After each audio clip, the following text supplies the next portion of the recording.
Good morning, ladies and gentlemen, and honored delegates. I would like to call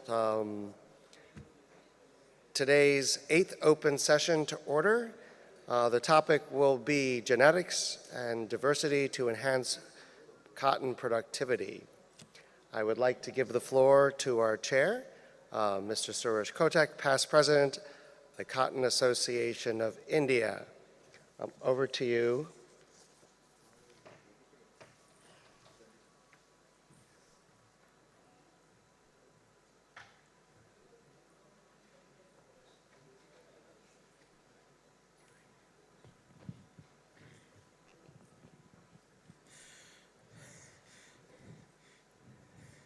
Good morning,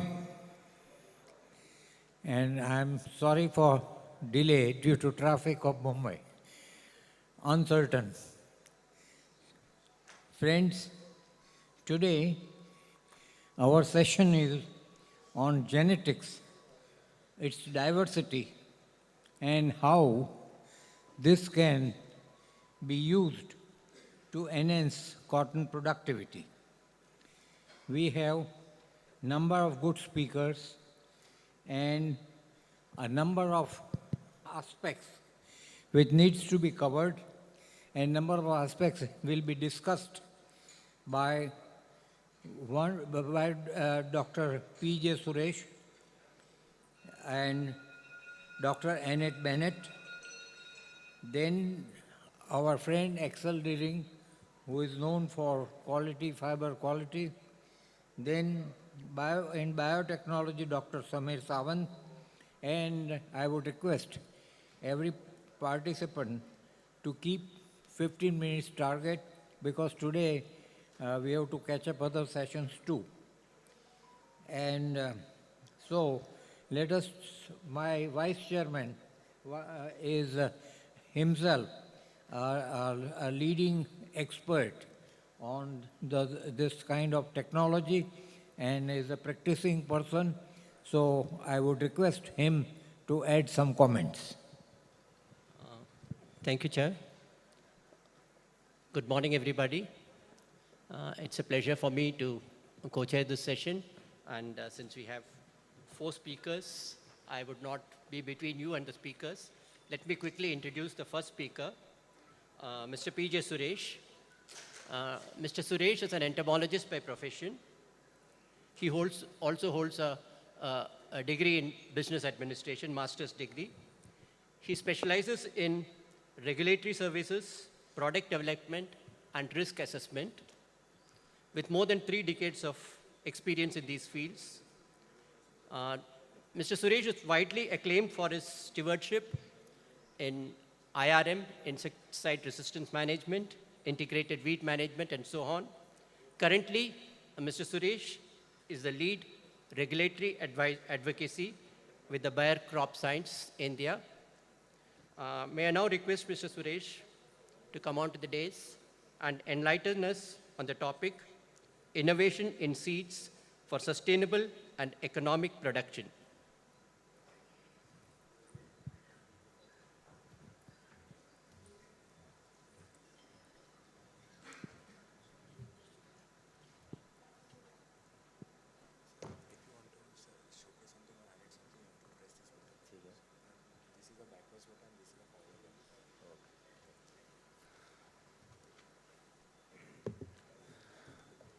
Good morning to all of you. I hope I'm audible.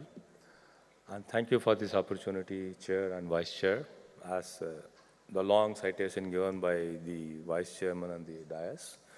So I have spent 27 years in the industry, and now I came from the government. And when I entered the industry, even though I'm an entomologist, I started with glyphosate and also with BT cotton. So in the last 27 years, these 2 topics has never died down. It still keeps on talking, right? If you see anywhere, these 2 topics keep on coming up. So that way, even though I didn't know at that point of time that where I'm entering, but still it creates a lot of excitement, also opportunity to talk to stakeholders and share the good things and not so good things about these 2 products. So in this today's session, and What I'm going to do is I'm not going to not much delve into the deeper into the subjects because the subject being seed innovations. In the last 4 days, we have heard too much in various sessions about seed innovations. So I'm trying to do is touch base upon the benefits or success stories, whatever we have across the globe so far, especially in the GM crops, and also put buckets on few things which are coming up from buyer perspective. But I would like also to focus from the key ones, the challenges, whatever we have seen, especially with the seed innovations, and my thoughts of where we can contribute or identify those areas to take it forward and make success for the farming community. So these are the broader subjects which I will touch upon, and as I said, it's going to be very broader and general. I also know that there are speakers who are going to talk about specific topics in this session itself. So I will try to finish it faster. So in the last 4 days, we heard about having the various talks about gene editing, GMs, genetics, and quality. So I try to put it in 3 buckets when we talk about innovations in seeds. And we all know that, right? So we started with genetic engineering 3 decades ago and the emerging field of genome editing. But never to forget, we have been doing breeding since ages. But the breeding since ages has gone a lot of progress and from precision breeding point of view. So I would like to touch upon what in Bayer we are doing, right? So that will give us a flavor, of course. It may not be in cotton per se, but in the other crops where we have been doing, plus cotton in Bayer. So that may give an flavor what is going to like in the future ones. Before I switch, we all know this. We had many good stories about GM crops, but what we have been passionate about is these GM crops, especially insecticides, has definitely helped us to reduce the overall load of pesticides in the environment. It has helped to protect the natural organisms.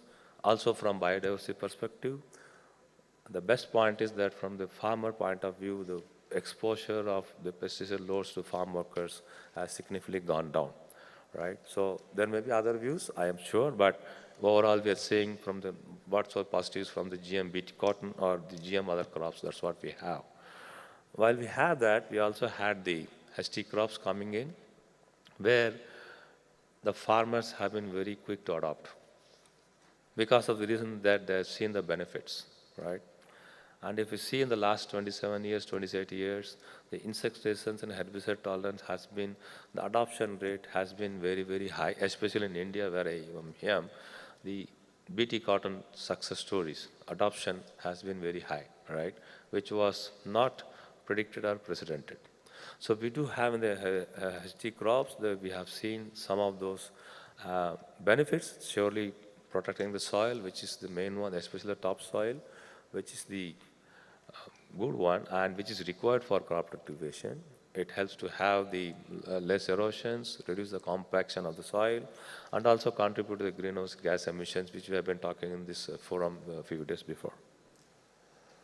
So this is overall summary. We all know that. So many countries, 18 to 20 countries, we grow that. We have 68 traits which have been identified in cotton. But if you see overall bucket, the majority has been driven by the insect resistance, mainly focusing on lepidopteran pests, right? We have many genes, many traits which have been developed to address these issues across the globe. But of late, you may be aware that Bayer launched the technology for sucking pest control, especially the bugs, lygus bugs and thrips in the US. And it is already available in combinations with either other BT genes or with HT crops. So it is like providing an overall solution to the farmers where he may have less dependence on other methods or modes of management. Herbicide tolerance, again this topic, if you see there are multitude avenues, many products are there, many combinations are there, right? I would reserve this thing in my later topic, that what are the challenges we may face with this. Happy to say that we also have, other than those main focus on insect traits and herbicide tolerance, now we have the output traits to contribute to low gassy pall. So from the global perspective, you have seen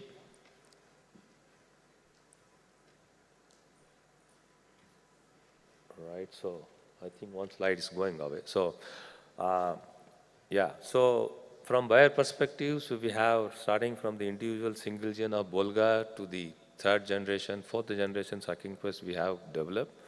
And that has been coupled with single generation glyphosate tolerance to today we have the 4 herbicide combinations in combination with insecticides. So as I said, the new technologies from which is coming from Bayer perspective. So the Thrive On technology, which we commercially call it as for sucking pest, has been launched in US this year. But we are all working on the next generation insect control for leptopterans, which will try to address the major problems across the globe, especially the challenges we have the pink bollworm in India especially. Right? It's a completely new mode of action. It has entered in the regulatory phase this year, so we expect another 7 to 8 years to be commercialized in the advanced countries. HT4 cotton, again, this is going to be having the 5 different herbicide modes of action. We had seen certain challenges because of various reasons, but so we are developing those things. All right, so when you talk about global level, we know that like bigger players like Bayer, BSF, or Corteva are the new ones like Plant Archibald are bringing out the new traits. I'm not putting in this session, even though people may know there are at different stages, but so it is not appropriate for us to talk specifically about it because we don't know what is the exact one. But nevertheless, India being the largest cotton grower, many Indian players, they have started working on this herbicide tolerant and BT technologies given the opportunities. So this talks only about the information which is available in public domain, and it's not necessary that these technologies may be coming into the future. We don't know, right? So this is all available in what our developers are doing, and it's possible that it may come and possible it may not come in the future. Again, from the public sector, we heard from the session one, we had speakers talking about the various insect resistant genes or herbicide tolerant genes, or even for the disease tolerant genes, right? So I tried to put it in a different way of presentation, but we all know this. But this is all from GM, but what is exciting for us? So when I said about breeding, so again, we said about precision breeding, which we call. So what we are saying is we go from selecting from the best to designing the best, right? So what do you mean by that? So we have generated thousands of genomic data points for each and every crop. Especially like in cotton, we have identified the data point genomes for lint, yield, strengthenings, or bacterial blights. Using those data points, we build up those algorithms to develop various traits. And we are continuing to build on that. Right, especially for cotton. So we have, say, 4 pillars of strategies. We say starting from the breeding goals, what I want to do, where I want to do. If I have that goal identified, I go to the strategy, depending on the data points available, information available, how a breeder can select and design and create the variation. So once he creates the variation, it goes to testing in the fields, right, to create the genetic variations, and we measure it using the prediction models in the field. And the last one is to validate, we do it in the field through the field testings. So this will help us to do, identify and be clear. The one more interesting topic, which is really interesting, is that we do have the seed chipping technologies. That is mean that if I know the DNA, I can design the crop rather than selecting the crop. We have been successful in doing this in corn. Example, you might have heard about the short stature corn launched in US. But yes, in cotton also, we use this DNA information to combine it, design a crop which is required, using the algorithms, take it to the field in future, right? So I'm pretty sure that this is going to help us. So not only that, when you talk about seeds, when you talk about the farmer per field perspectives, how these technologies is going to help us. It is going to help us in distribution, managing logistics, the right germ plasm with the right genetics go to the right geographies in the right time. So that's where we are aiming at. So when you talk about all these things, I also just want to give a flair about the challenges. I divided into various buckets. I know we talked about this in this forum, in different forums, different sessions, but just to put it out, starting from the policy go, that unless and otherwise we have a clear-cut roadmap for policies, what is required for a country, which crop is required, coupled with the regimes. The problem which had in India with these intellectual property rights, which really put the back burner for the developers. In the last 10 years, there is no technology coming in, right? We talk about need to have partnerships. The regulations, we have heard about the completely developed regulations to developing regulations, right? In many countries, there are no regulations. So that also puts a challenge. Takes time. There are multiple agencies to review. Today, if I have a good product, it takes 10 to 12 years. Why should it take 10 to 12 years? We have multiple agencies, right? Which needs to be addressed. Purpose of the technology itself is important. Whether it's for cultivation or seed production or end quality, we need to identify. We don't do that at this point of time. Gem blossom pedigree, we know when we started with BT cotton Bolgard, we know what story it happened. The first event could not perform well. We have to develop second event, but it is not good for agronomy, so we have to go for back crossings. So those challenges still continue to be there. Sustenance, this is where I say, I have a technology, whether it is going to be commercially viable. If it is viable, does the stakeholders accept it? Again, I go back to 96 when the flavor saver tomato came in, wonderful technology to preserve, but it was a failure in the market. And the management programs. We have successful products, successful technologies accepted, but if there is no proper management, the stewardship and compliance, we are losing to do that. The last one is the resources, right? We need resources, time and money, without which we are not going to do. So from my perspective, how best we can have success, some of the factors which we can say is that each and every geography identify only 3 priorities, rather than saying that we do everything. What is required for the country, identify 2 or 3, and focus. Every stakeholder focuses on that. Partnerships. We do have variety of gem blossom resources, technologies available. How best ICAC can say that, okay, only these 3 or 4 things we are going to drive upon. So I see what in future is that there are going to be only designer companies, there are going to be marketing companies, right? They are not going to be doing everything going to the same. Policies and regulations, there needs to be have a clear-cut policy and regulations which will help us. Resource and money, right? This is which is biggest constraint for us. We know how much time and money it takes. How best we can fund it. And the last one is stability programs. If you do this, I'm pretty sure, I'm just trying to summarize what I said, that the technologies are there, they have shown the benefits, but we need to sustain it. If we need to sustain it, we have to upgrade it, bring in the new technologies, but this also comes with the challenges, right? How do we address the challenges? Not limited to seeds. We also have the seed treatments, that is on the seed. So far we have been talking about in the seed. Seed treatments, which can be biologicals or crop protection, which will help the end of the day farmer to get better productivities and have sustainability programs to continue in the long run. And I stop here and will take questions in the last, probably, Chairman, right? Thank you very much.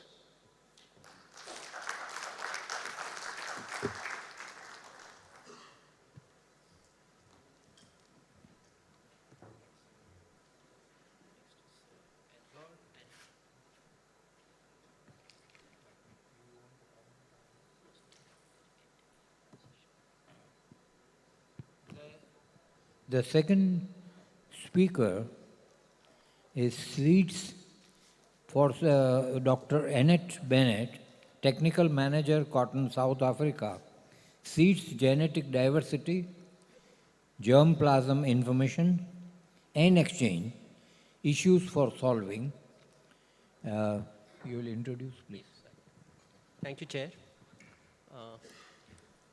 Dr. Annette Bennett holds a PhD in entomology, and she specializes in bollworm-resistant cotton. She is renowned agri-biotech consultant, and she also handles registration of agrochemicals, if I'm not wrong. As the CEO of Cotton South Africa, her priority is to drive alternate production technologies and germplasm initiatives focusing on dryland production. That is the main interest, and she will be enlightening us on seeds, genetic diversity, germplasm information and exchange. In fact, when Mr. Suresh ended his talk with the challenges, he highlighted germplasm as an issue, and that is where Dr. Annette is taking off. Thank you. Thank you, Mr. Chairman. And thank you, ICA, for the opportunity to be here and to tell you a little bit about South Africa. I'm not a plant breeder, I'm not a geneticist, I'm an entomologist. So excuse me if I'm telling you anything that you know or that you know better of, probably.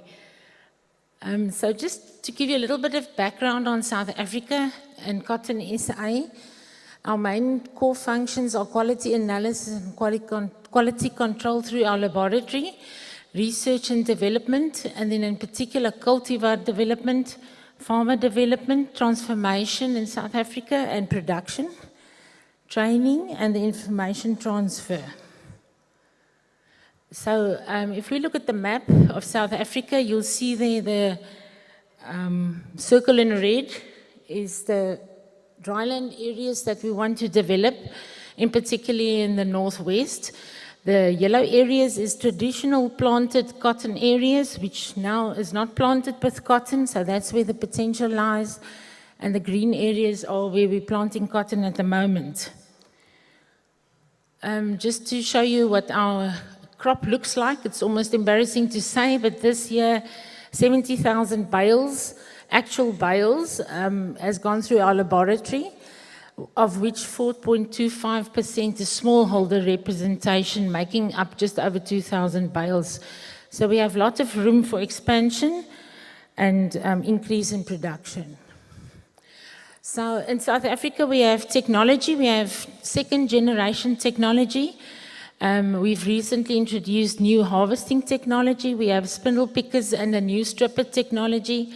And then we've introduced smallholder baler machines for smallholders to wrap their bales and to deliver to the ginneries.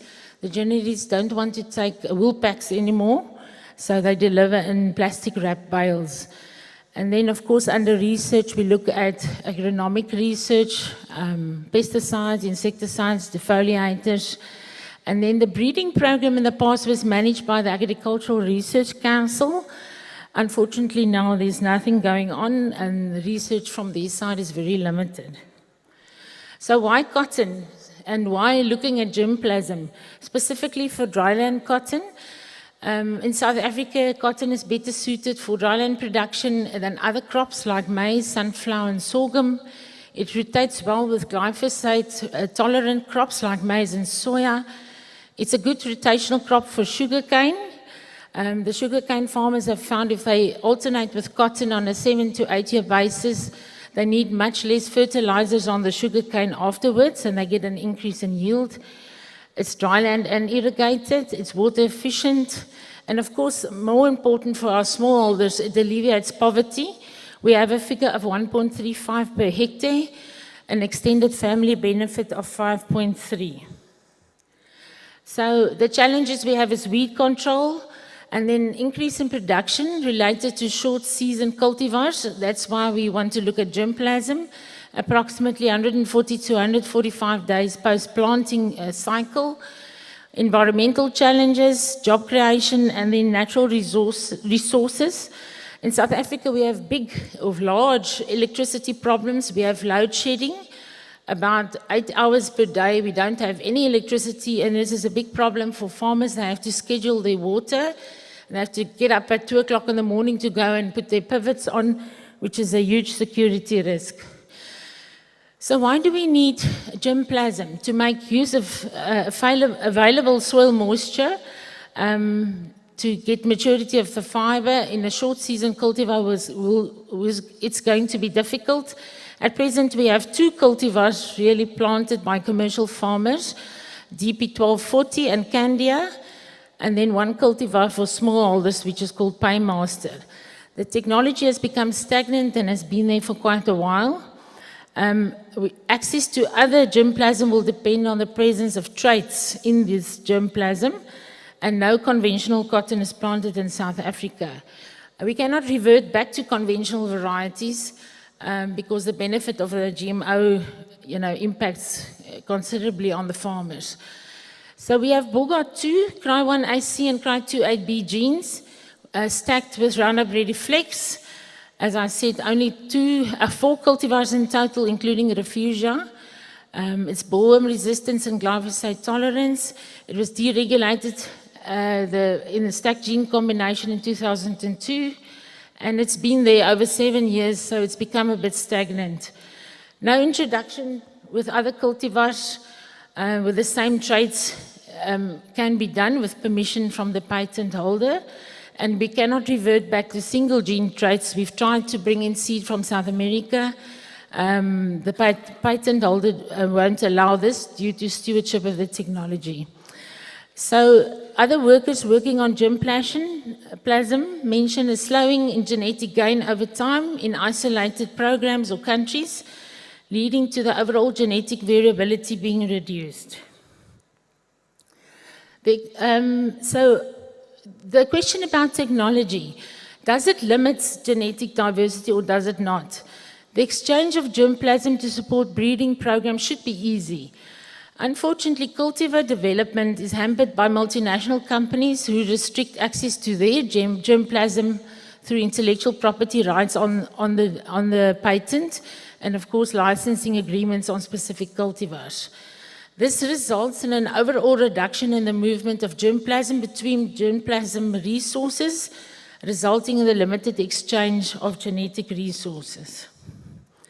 So drivers for breeding or factors limiting production increase is then of course variable climates, day degrees, water availability, input costs, access to mechanical harvesters, and in South Africa manual labor for hand picking. It's a big problem because the amount of money they receive per day to hand pick cotton is below minimum wage, so that's a problem for us. Transportation costs and accessibility to fuel and diesel, and then of course availability to finance and other resources. So some of the latest published work on germplasm in the global environment, I'm just going to mention what work has been done. There was a World Cotton Germplasm Resource written in 2014, and it included germplasm information on Australia, China, India, Pakistan, USA, Uzbekistan.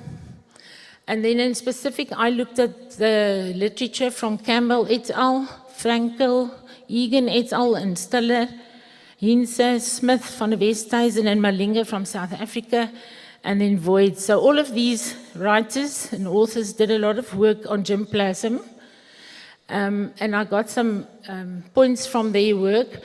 To address future challenges, they describe plant germplasm collections or germ banks are collections of seeds or breeding material aimed at preserving a source of genetic diversity.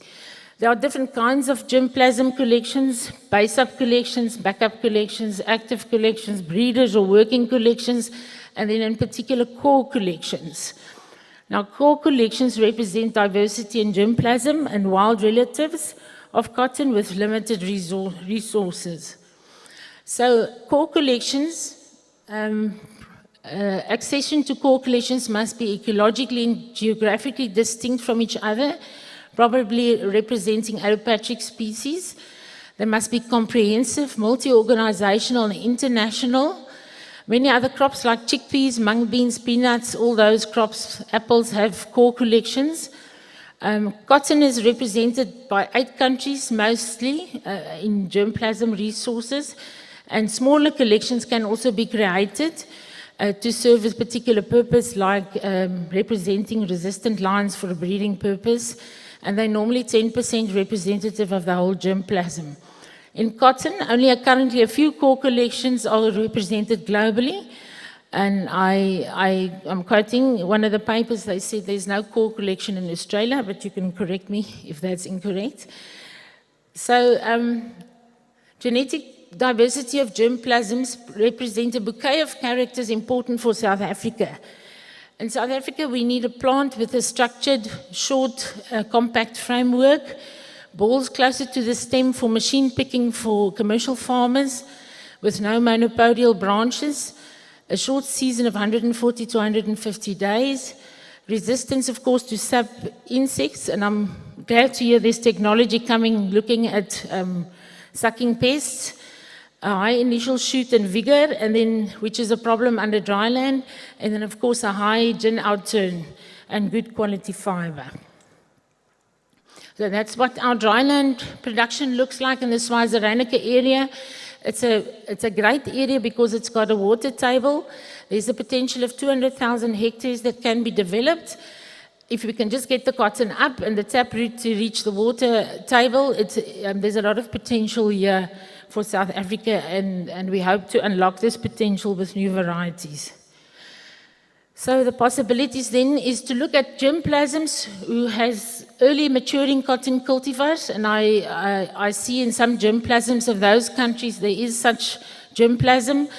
There's a Gossypium hirsutum punctatum accessions from Mexico that we might be interested in, and some of these varieties have been bred for other purposes than what we want them for, like Campbell et al. Reported early maturing varieties to avoid boll weevil attack in the US, and it might be interesting to test them in South Africa.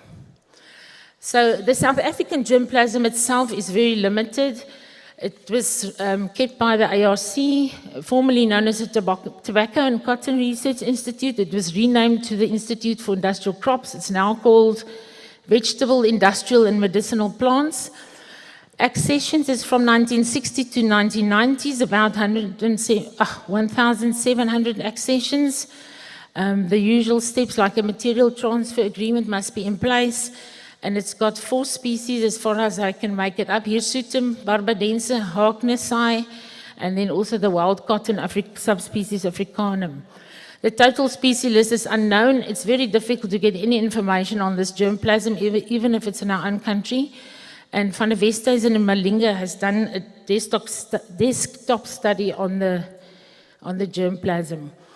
So germplasms are regulated by different conventions and treaties. I'm sure you all know of these: the Convention on Biological Diversity, the Cotonou Protocol for Living Organisms, the Treaty on Plant Genetic Resources for Food and Agriculture, Nagoya Protocol, and then I checked last night also, I've learned a lot through doing this talk. The Germplasm and Genetic Stocks Working Group is very active on the Cotton Gen database.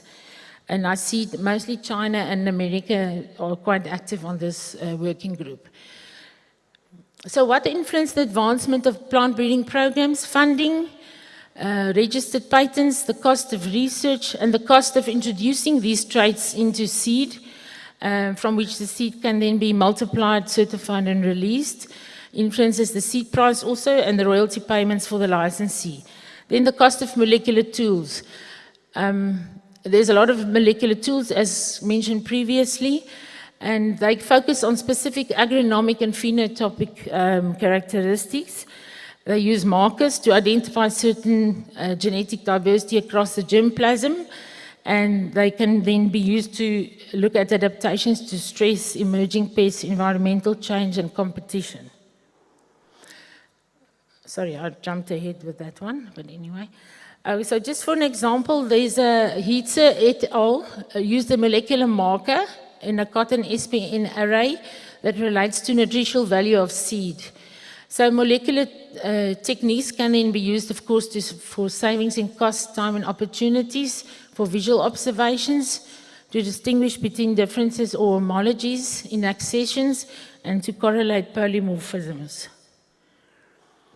So the Treaty on Genetic Resources stipulates germplasm is a common heritage of mankind which should be made available without restriction.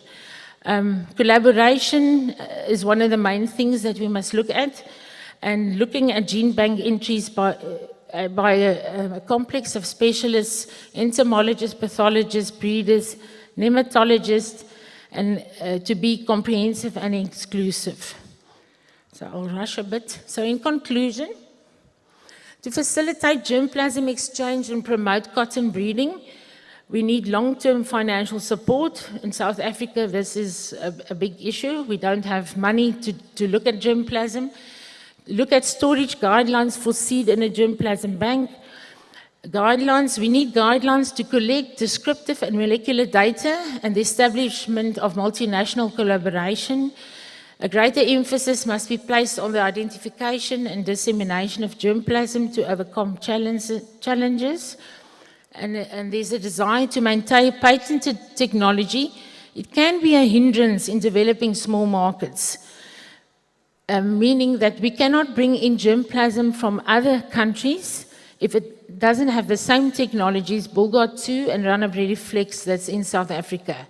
So we cannot bring in Bulgard 1 seed, we cannot bring in Bulgard 3 seed, we can only bring in Bulgard 2 seed, and conventional seed would also be a problem because then the gene has to be inserted in the stack combination. So close collaboration with seed companies and private industry is necessary to improve trust relationships in search of alternative plant genetics. A last remark, cotton can be the crop that makes a difference in many developed and developing countries. If more emphasis is placed on the identification and dissemination of germplasm, it will lead to the overcoming of major challenges in our region. In summary, cotton, there's nothing wrong with cotton. It's healthy at its core. It's actually to get the germplasm and to produce more. Thank you.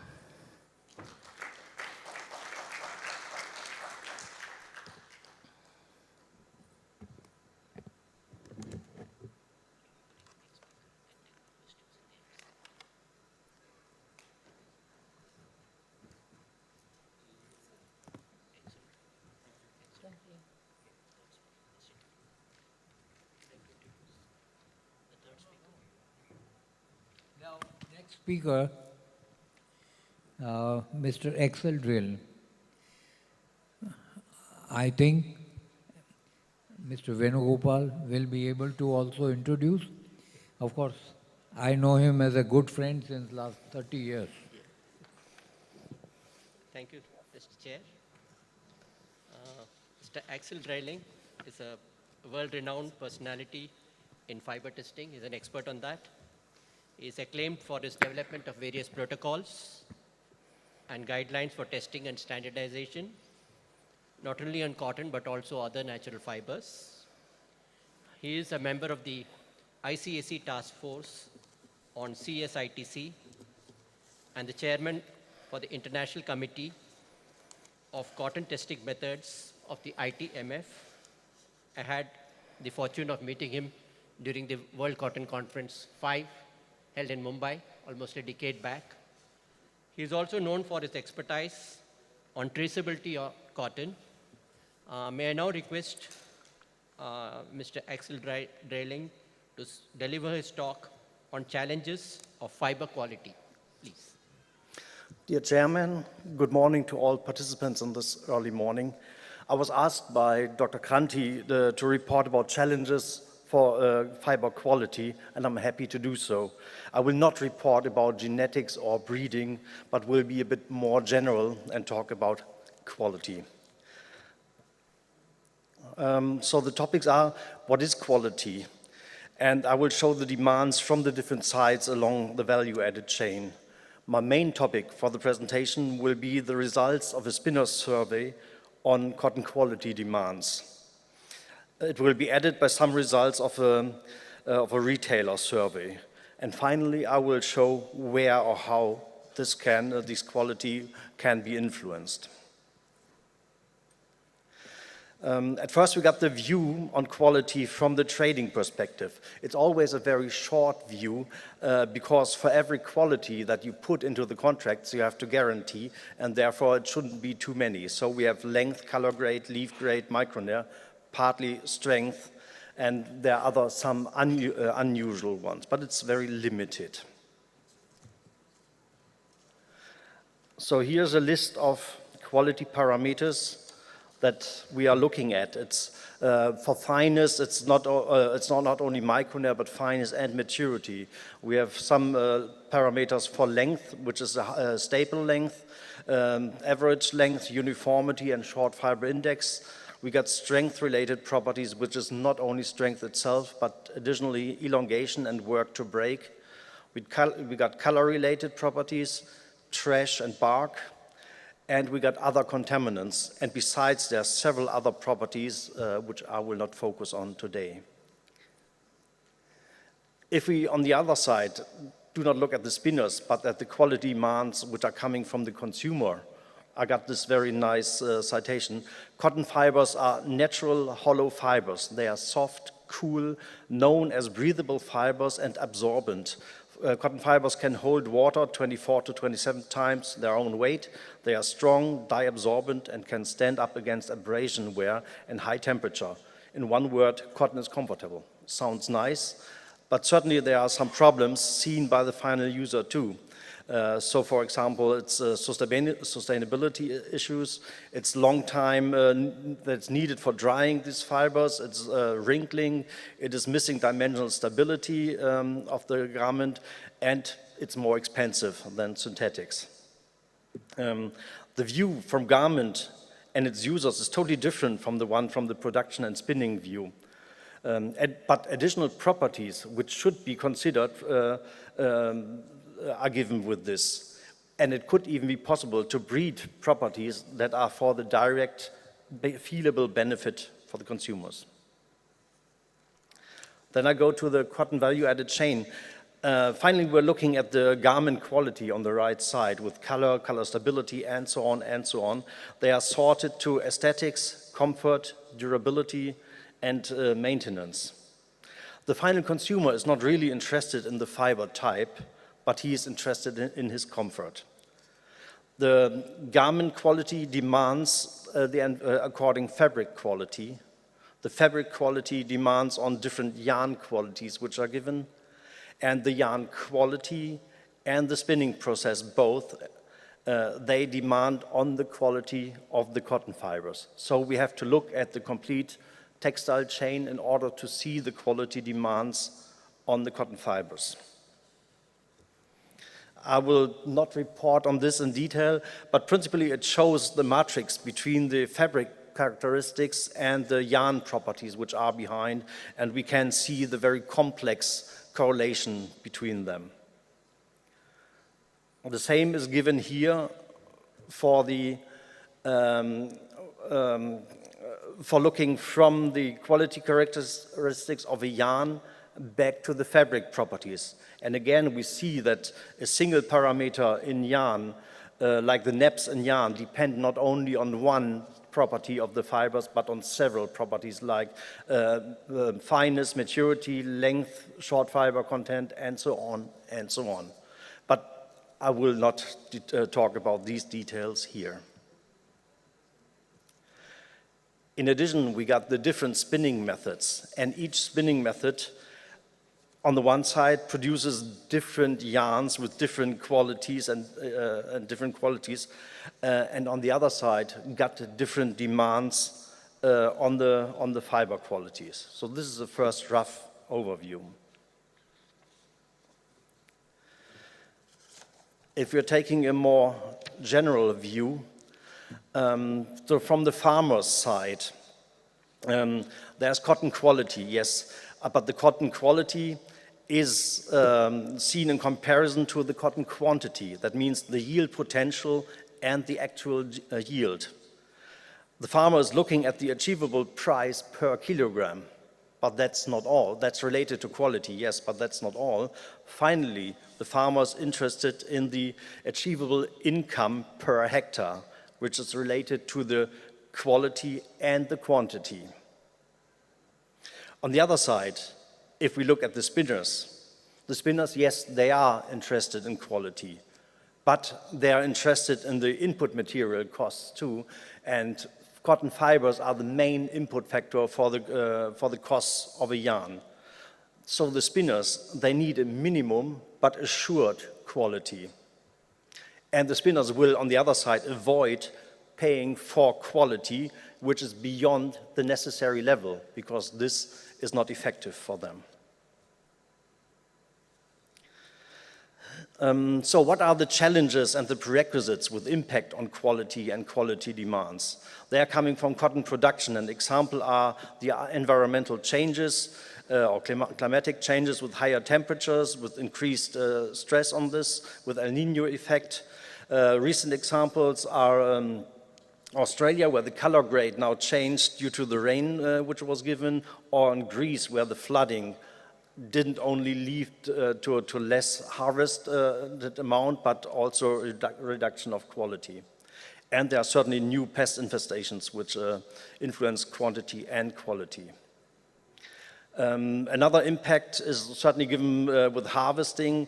There we have hand picking and machine harvesting and the impact on quality on this.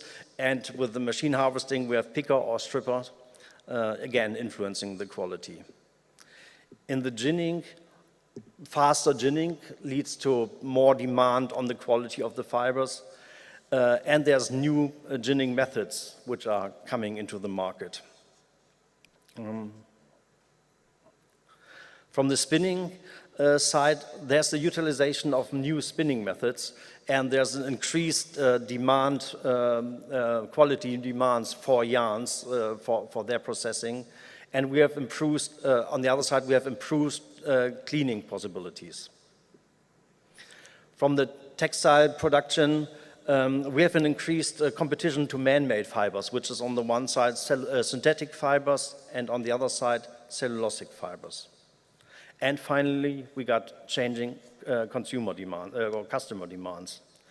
René van der Sluis will in his presentation later on in the next session explain more details from ginning and spinning.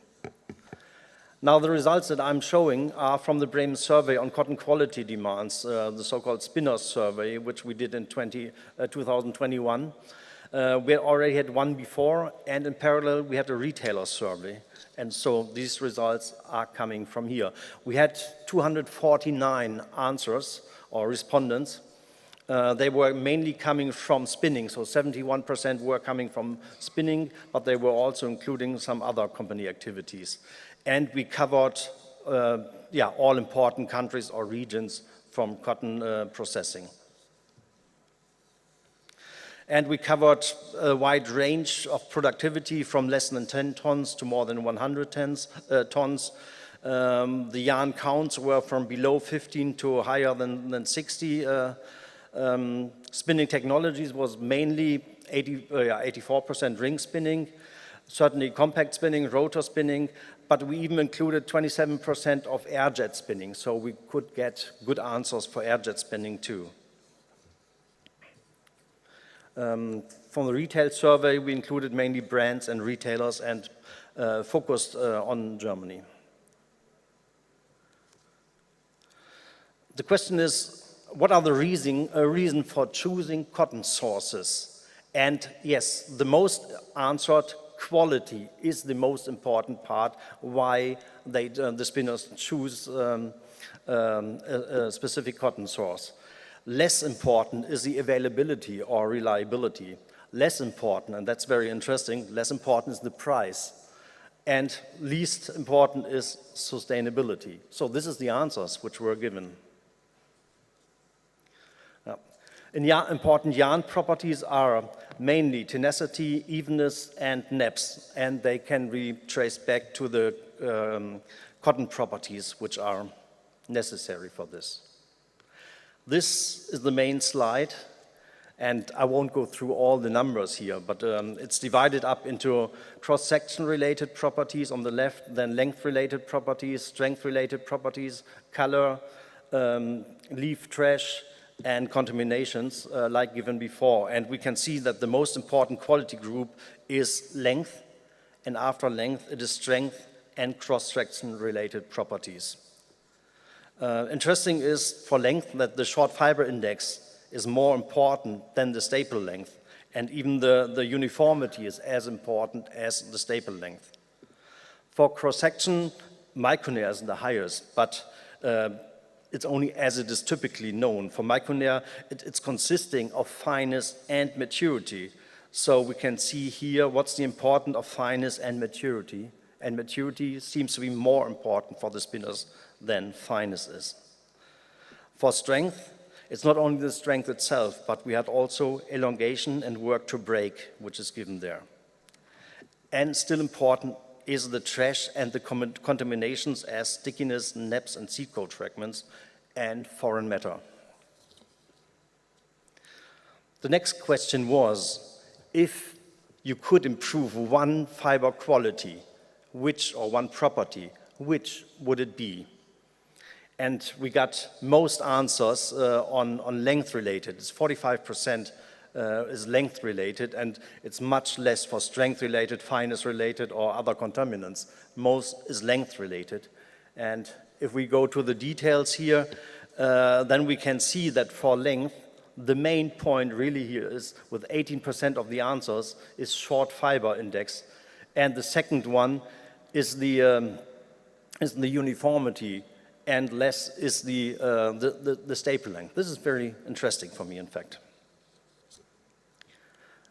When we're looking at the spinning technologies and the development, ring spinning will slightly go down, compact spinning will strongly go up, rotor spinning will be constant, air-jet spinning will strongly go up. So what fiber properties do the spinners need for air-jet spinning? Okay, these are the numbers again. I don't have the time to go through this, but I can summarize. All length parameters are of highest importance, higher than for other technologies. Strength is less important than for other spinning methods, but elongation is staying as important as before. For air-jet spinning, fineness seems to be more important than maturity. Trash and other contaminants create more problems than for other technologies. When we are comparing cotton to man-made fibers, we can see on the one side that properties like low shrinkage, water absorbency, filament or surface temperature, melting temperature, and so on, they are naturally given by cotton, so we needn't look at them for cotton. But the most important parameters which are mentioned for synthetic fibers are high tenacity and high elongation. So we can learn from cotton, or for cotton, that these are the important parameters. This is extremely interesting, saying who are the competitors? And everybody is mentioning polyester as the competitor. But by the spinners, it is seen that cellulosic fibers, viscose and lyocell and so on, are at least as important as polyester is. And the difficulty really is that these fibers, cellulosic fibers, they have properties which are similar, nearly similar to cotton. So really it's a competitor. The only positive side from cotton view is they are more expensive than cotton is.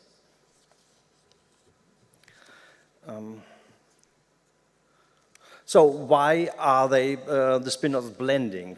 Yes, it's a customer request, that's the easy answer, but mainly it's the yarn properties and the fabric properties. That means that you can create with the blends, you can create properties which are difficult to create by cotton itself.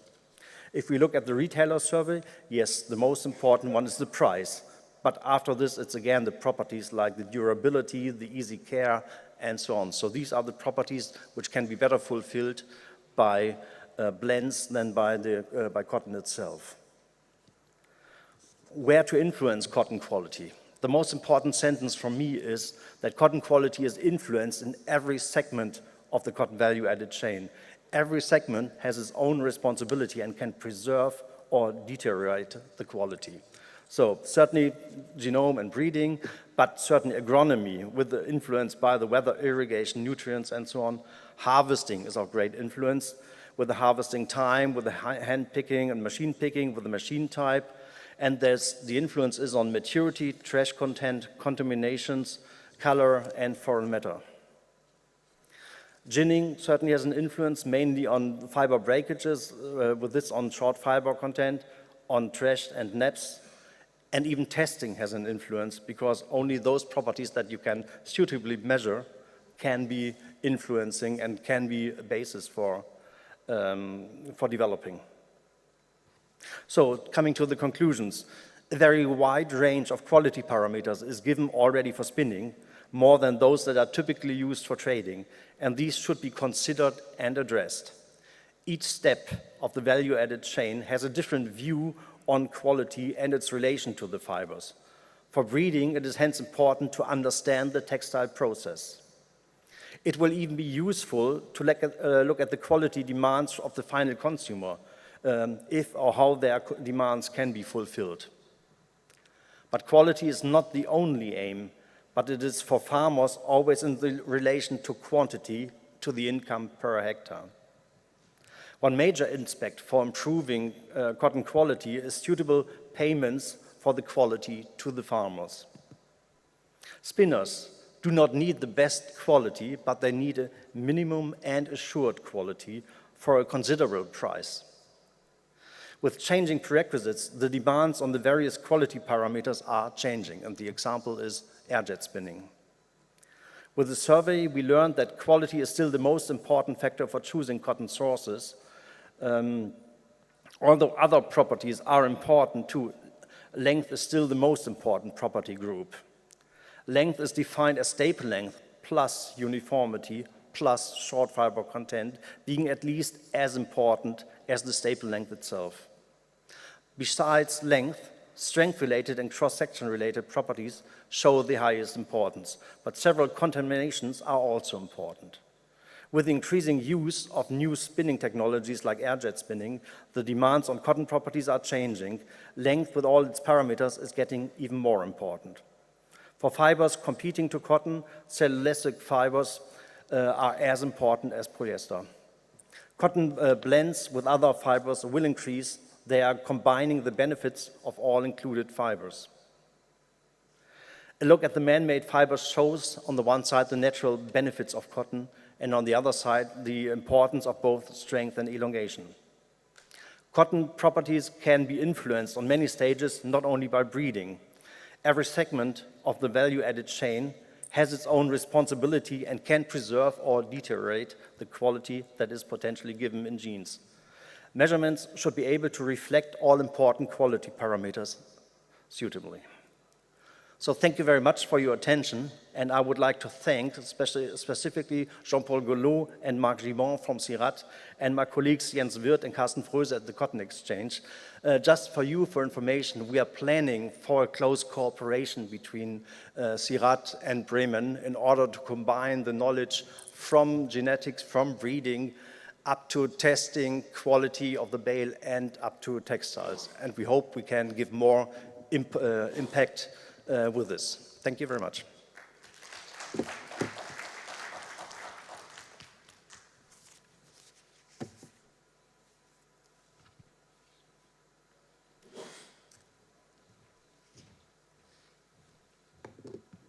Thank you.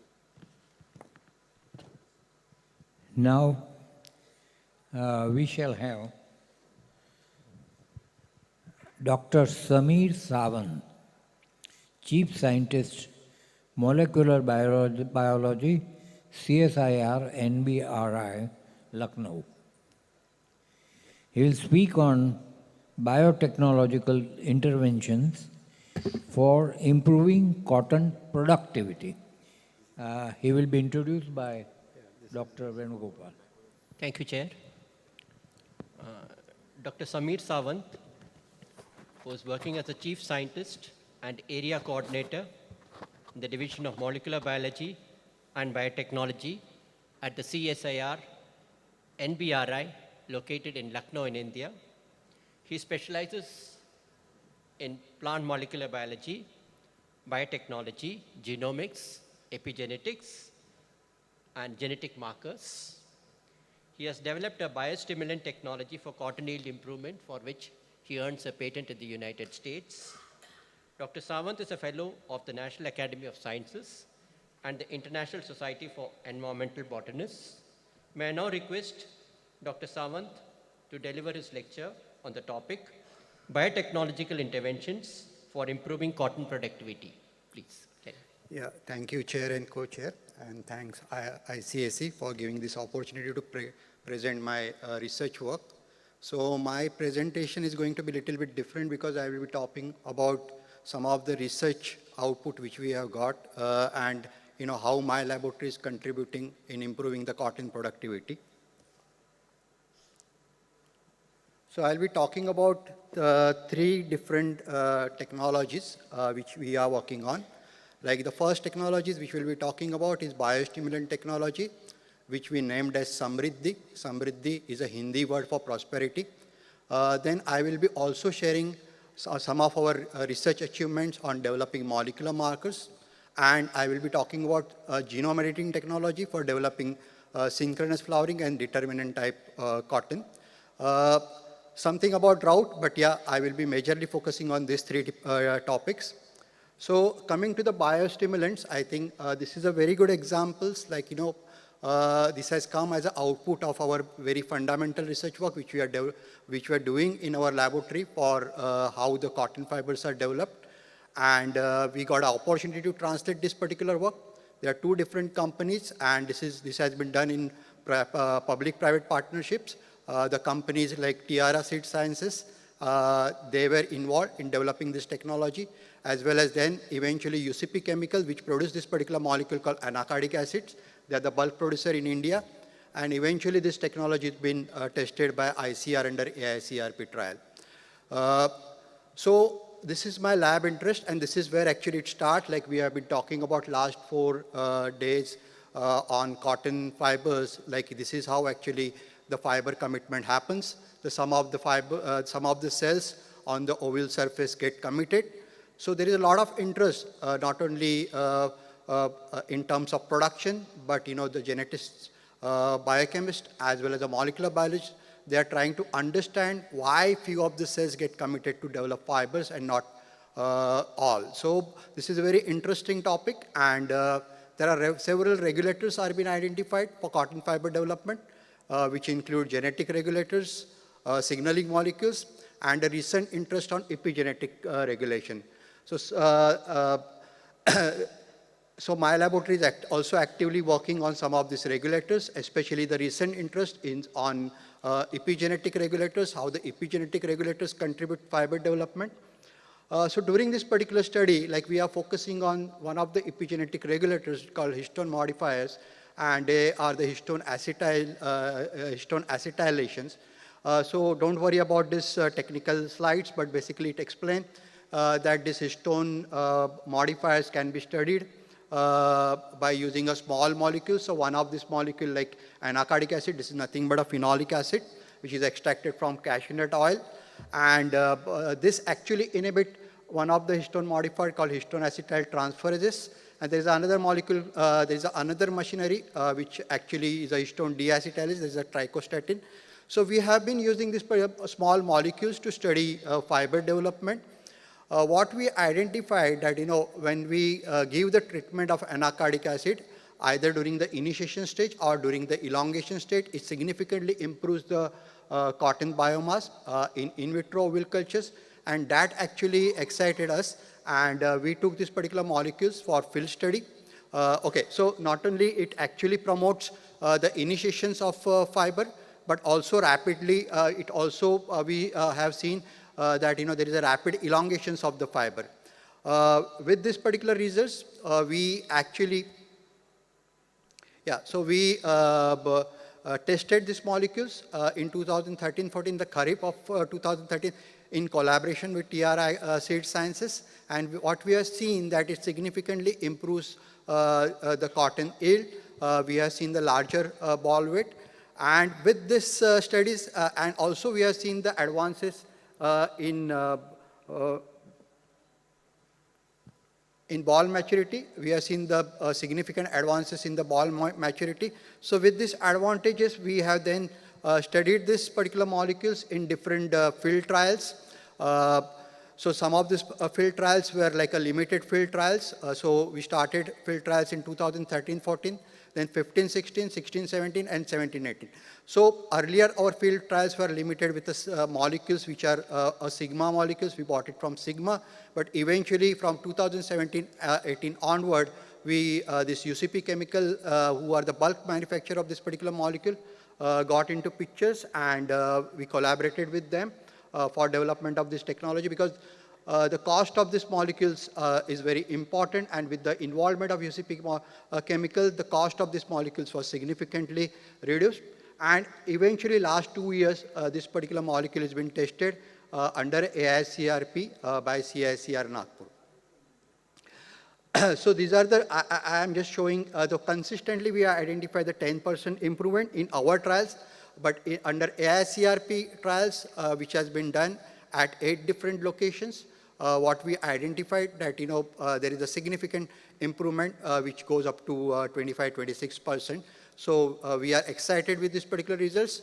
We also did the safety study because to register this as a biostimulant, we required safety parameters to be studied. So we collaborated with CSIR IITR, is a toxicological research institute. And whatever the parameters which were set by the CIB boards, we got it tested, and this molecule is found to be safe at 10-fold higher concentrations in all these studies. So with this, like now this molecule is available, so we are registering this molecule as a biostimulant.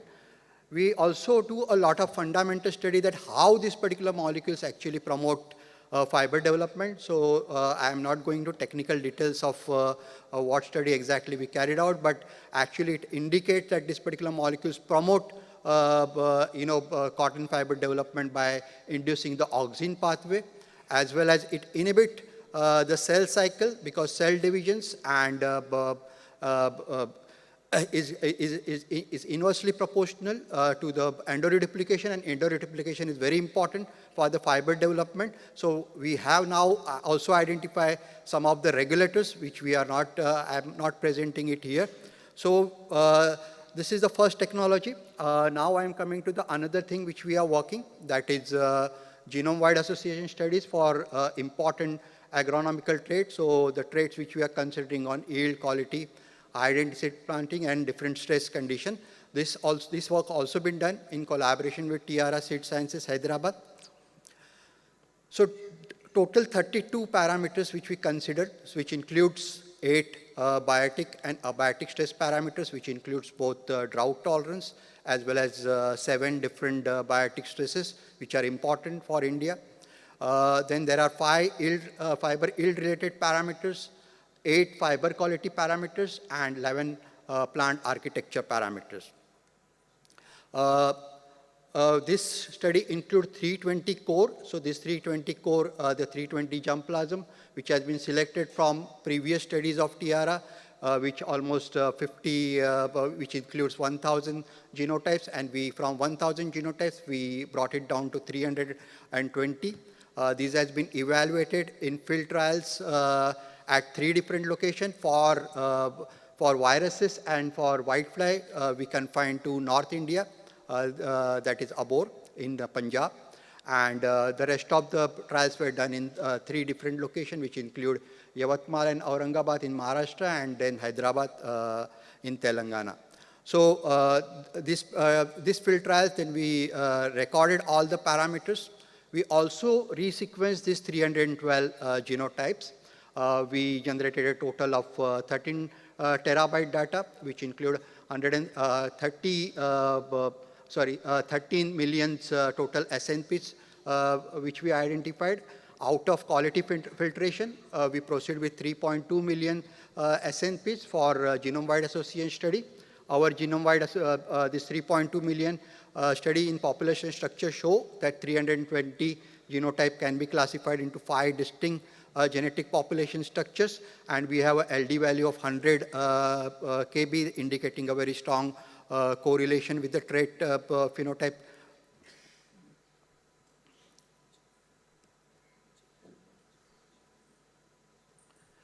So genome-wide association studies lead into identification of 129 very significant markers, which include 34 for the biotic and abiotic stress, 18 for fiber yield related, 37 for fiber quality, and 40 for fiber. So like now we are validating some of the trait which are we are prioritized, and we are in a process of validating these markers.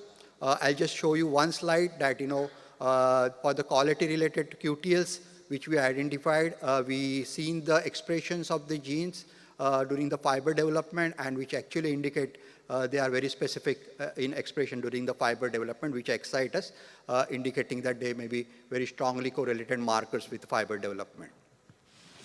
So with this, now I move on to my last topic, that is genome editing for developing determinant and synchronized ball development in cotton. So the problem, it has been discussed that, the bushy vegetative growth is a significant problem for HDPS, indeterminate growth habit, asynchronous flowering and ball development. These are the problems, and what we require is a determinate or semi-determinate growth habit, compact shoot structure, and early and synchronous flowering. So there are two genes actually which has been reported not in several plants which actually regulate both vegetative as well as the transition between flowering and the vegetative state, and these are the SP and SFT. People have tried to edit SP and SFT to obtain synchronous flowering and in other crops. In some cases, they could successfully get a desired phenotype. Some cases, the phenotypes were very aberrant.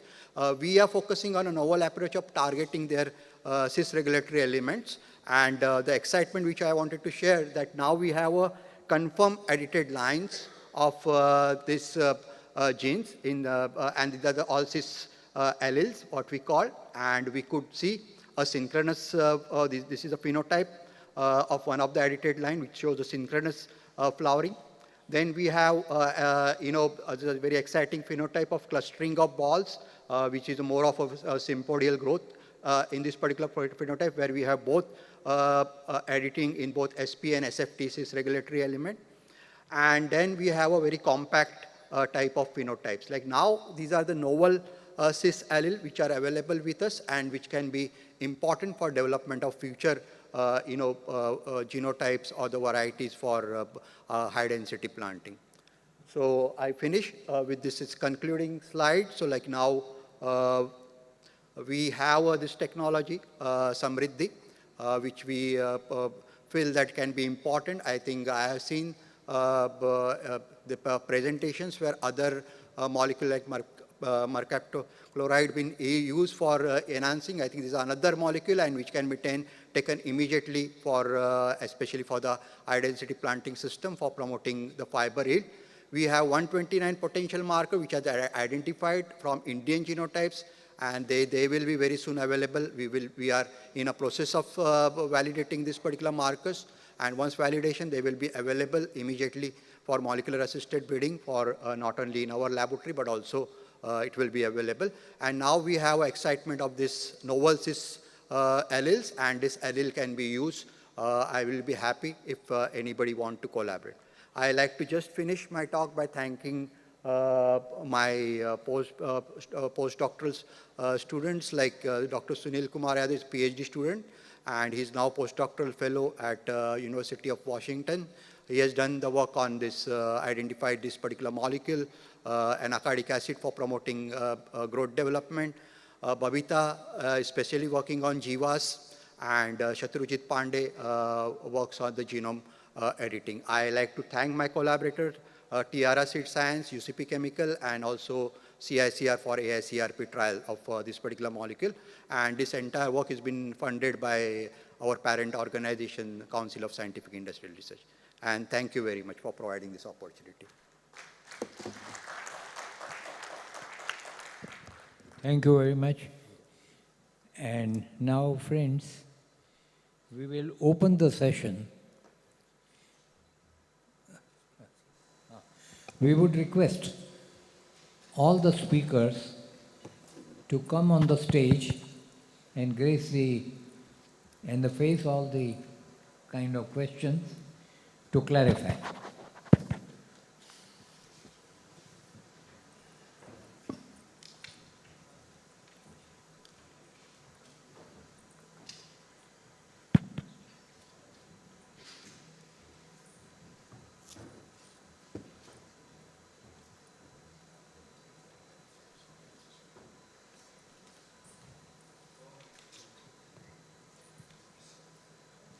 Please, only no comments, only the questions, and a few questions only will be taken for having the time. First, we'll start questions from our Chairman Organizing Committee, Textile Commissioner Ruprashi ji. Thank you. Good morning, sir. Thanks for a very nice session. I just one question from Raman. regarding the survey. Could you just elaborate where the sample size, how you have taken?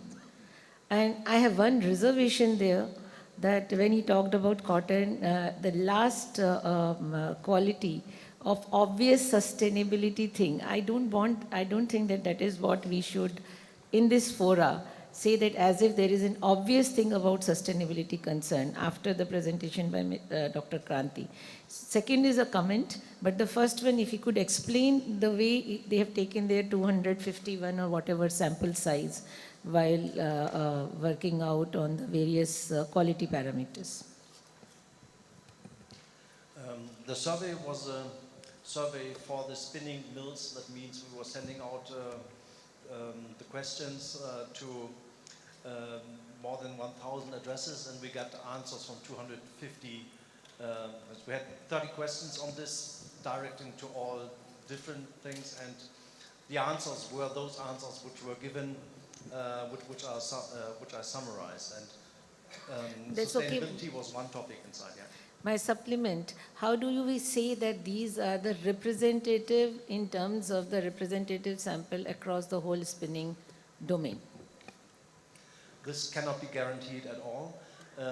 So I would like that disclaimer to come before we make it open in a big conference like this, because we take whatever is said here as the point of truth. So I would expect that we should just say that it is, you know, what kind of representation it is doing in terms of data.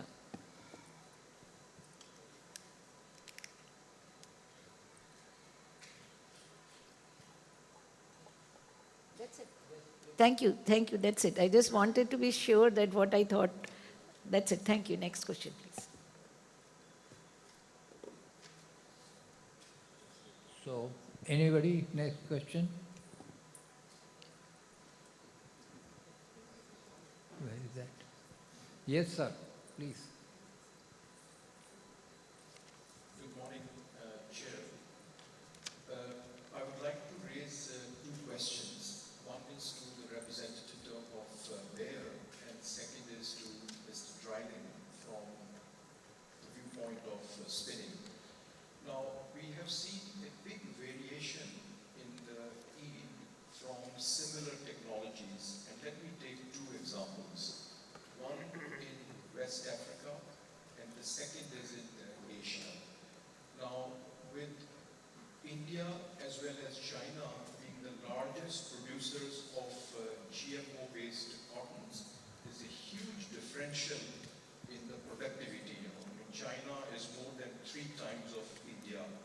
So, from a layman's perspective, what could this be attributed to? And my question to Mr. Dryling is, we noticed that there is a big advancement in terms of air jet or vortex spinning, and in fact, that's the fastest growing spinning system, overtaking the conventional ring and rotor spinning. Having said that, there are still certain barriers for cotton to penetrate into this technology. So is there something that came out of your survey which sheds light on this in order to promote further processing of cotton on air jet spinning? Thank you.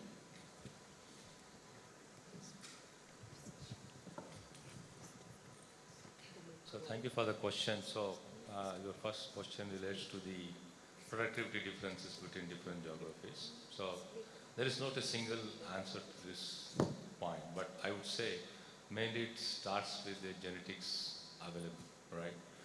Whatever the genetics available, the germplasm available, which is developed primarily to suit to the growing conditions of particular geography. And then it's coupled with agronomic practices, like small fall holders, we do have the limitations, the environmental weather conditions, whether irrigated or irrigated, the pest and disease pressure, right? So everything adds to the productivity of the crop in any given region. It's not only for cotton, for any other crop, right? So that's where we are talking about how best improvements we can bring about through various seed innovations, so that will help us to increase the productivity, right? So if you see, as I mentioned, so when we have various things coming up, how can we narrow down to focus? how best we can ensure. That's where we need to think about and work about it. At this point of time, different things are contributing it. Hope I answered your question. Yes, for air-jet spinning, the most important for air-jet spinning is the length. And so what we showed, or what I showed, is it is the length itself, and it's the uniformity, and it's the short fiber index. All these three are contributing to this and are necessary for this. So we need uniformly long fibers. That's the prerequisite for air-jet spinning. And for a long time it was said air-jet spinning is not suitable for cotton. But yes, it is suitable for cotton, but most times it's not done purely with cotton, but with cotton blends. And you can blend cotton, for example, with cellulosic fibers with their uniform cut length, which are given. But certainly it would be beneficial to process cotton purely without any additionals. And for that, we have to see how we can have the length. That's a part for the breeders mainly, but how can we keep the length and avoid short fiber content and uniformity going down. And that's not mainly for the address of the breeders, but it's mainly for the address of ginning and processing, so that there's a gentle processing which is not breaking too many of the fibers.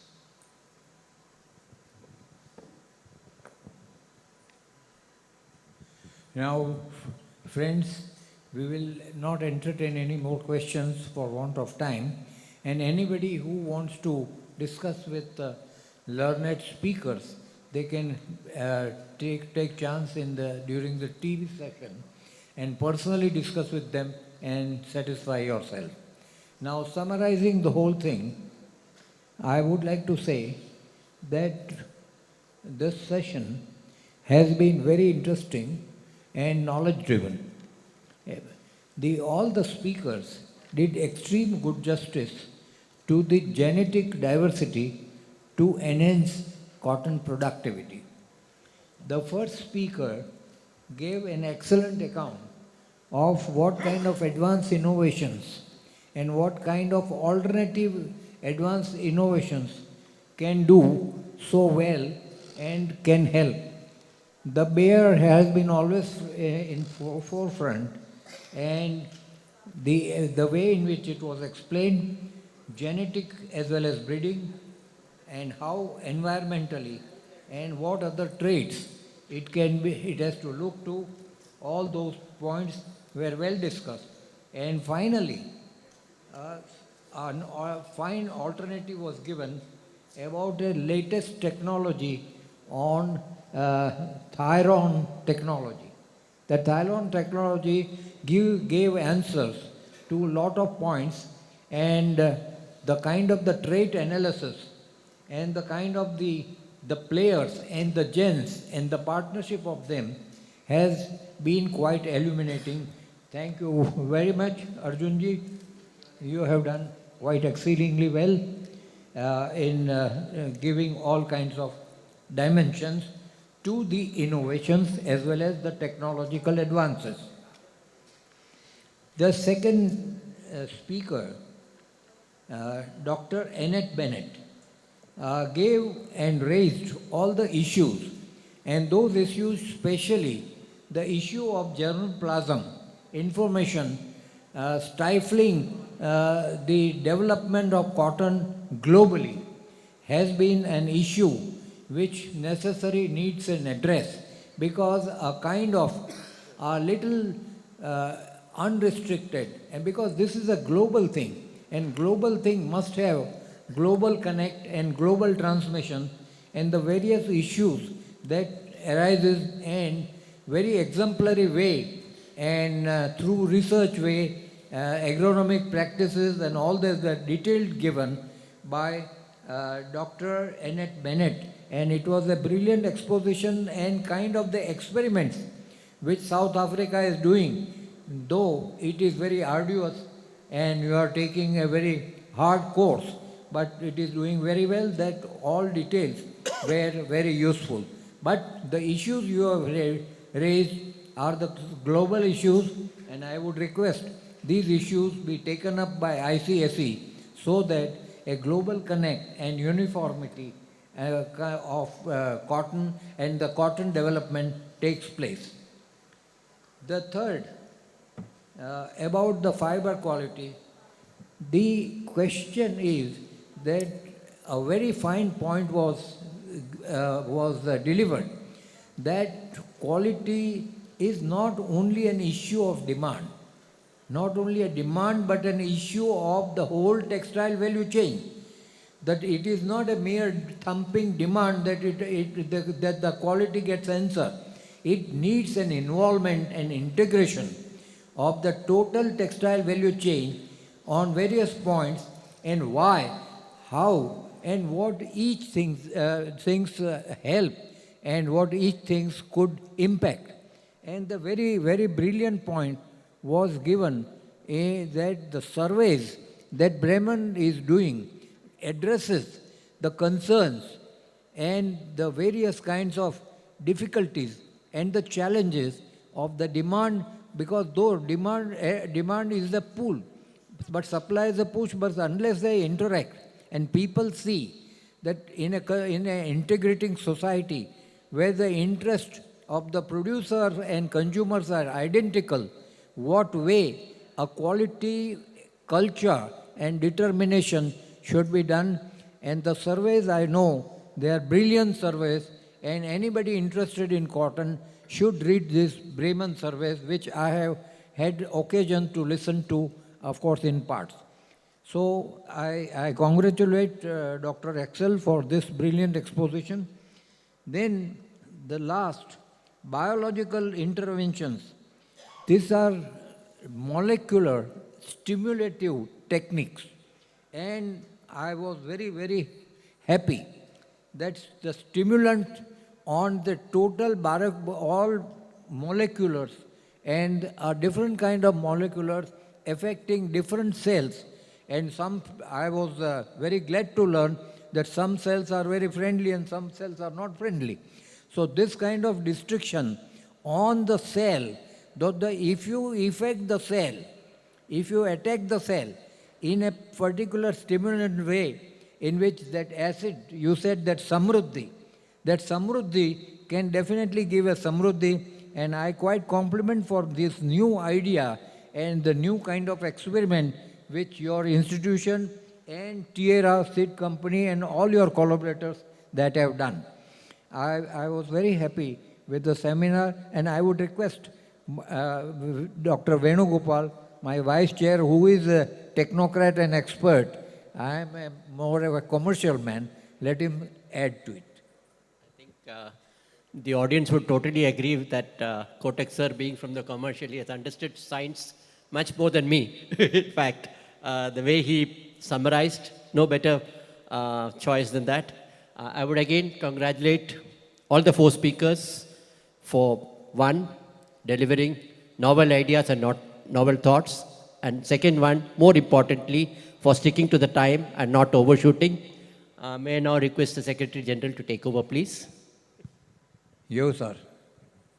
Oh, thank you. I wanted to thank our chair, our vice chair, and all of our speakers. I think, whatever we do, it needs to be based in sound science, and I saw a lot of that today.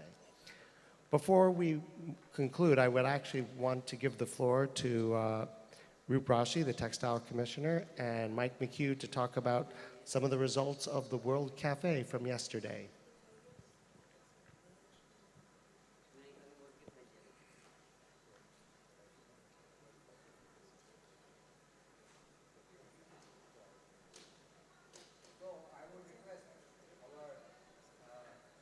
Roop Rashi, please come on the chair. We will have good photograph.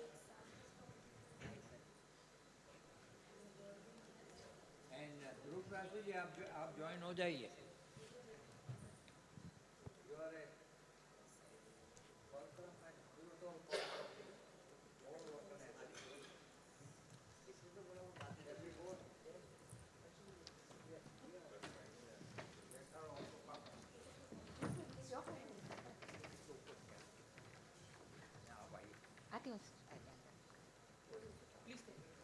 Where is the photographer? Oh, we can do that.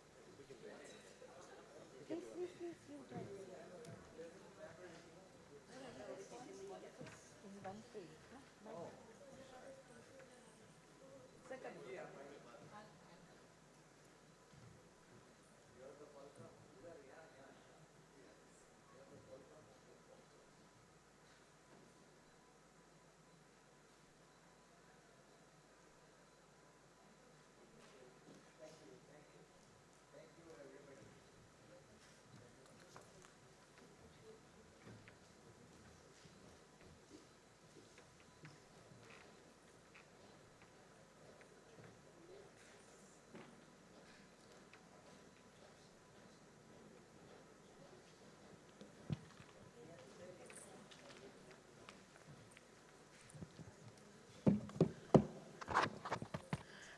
Could we have those topics which we discussed yesterday on the displayed here? And also, if we have participants who are in the breakout session, if they can join us, it would be better if the message could be sent to the other hall if they're finished and they can join us. Good morning, everybody. I would like to put before the House how we structured our World Cafe deliberations yesterday. It was a little departure from our previous approaches.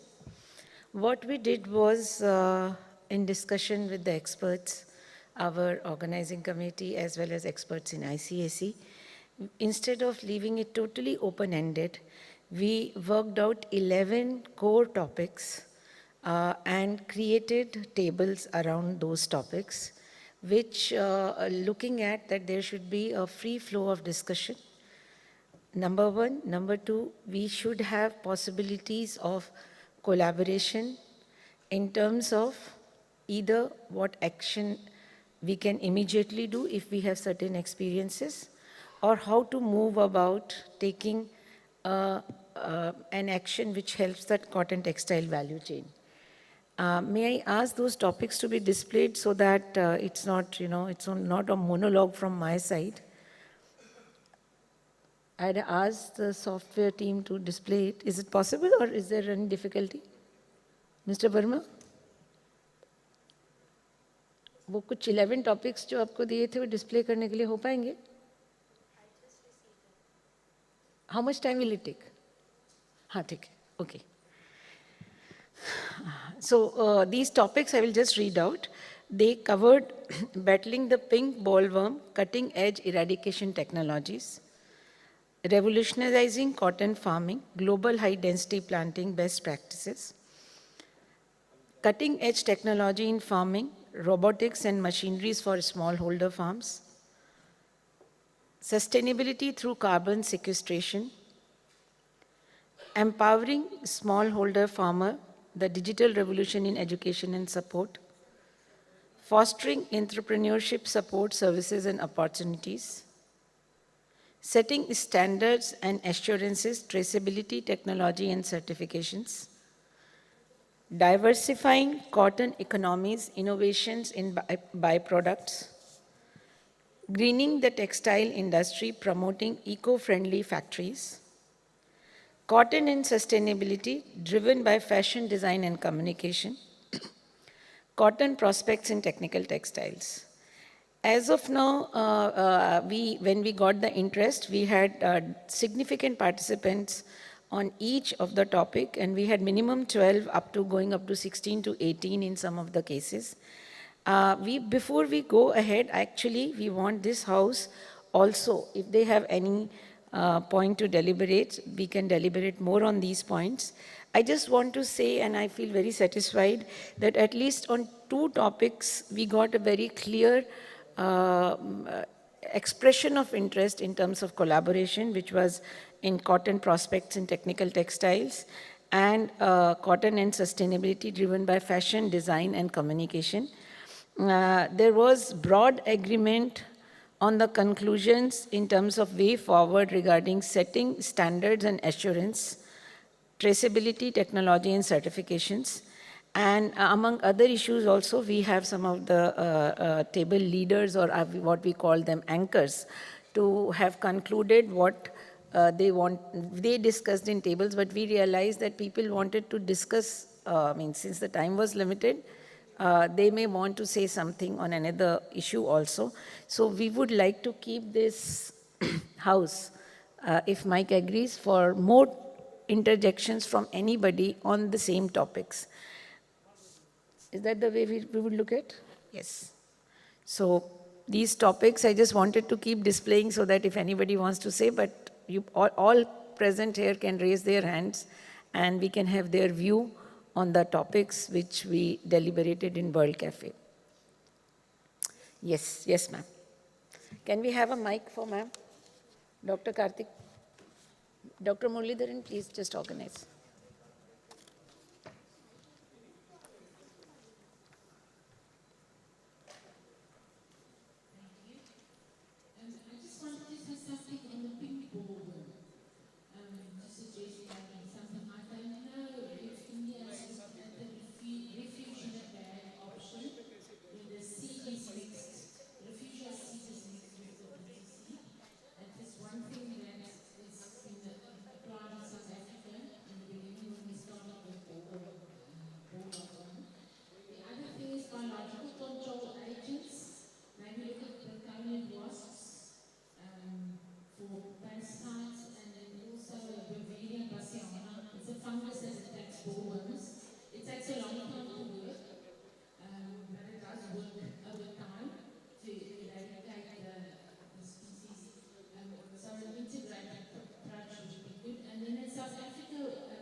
Can you hear me? Madam, the cafe was a kind of a unification of everybody's concern. I have one humble suggestion to ICAC, and that is the kind of unification which is demonstrated in these conferences. We must have unified standards. The kind of the unified standards which, if cricket has unified standards and rules and all that, and such things, unified standards and all that, if it could be recommended at this level, because it gives a unification, and I would like you to also elaborate this point in favor of all the participants, and their ICAC would be able to do a good services if cricket or volleyball, if sports people can do it, why at the umbrella of ICAC we cannot do? This is my humble request.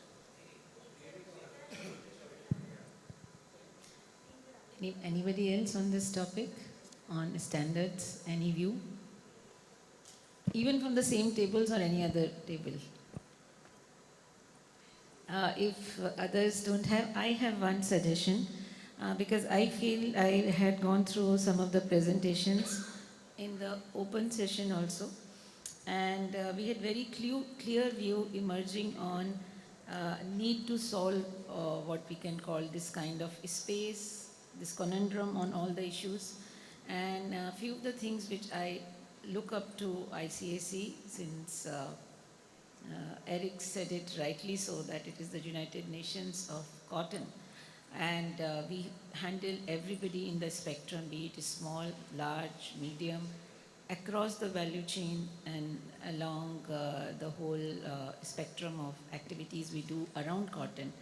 So could we look at developing within the framework of ICAC, within any of its major committees, a dedicated task force for resolving these issues, starting with a unified approach, or rather a definition on sustainability.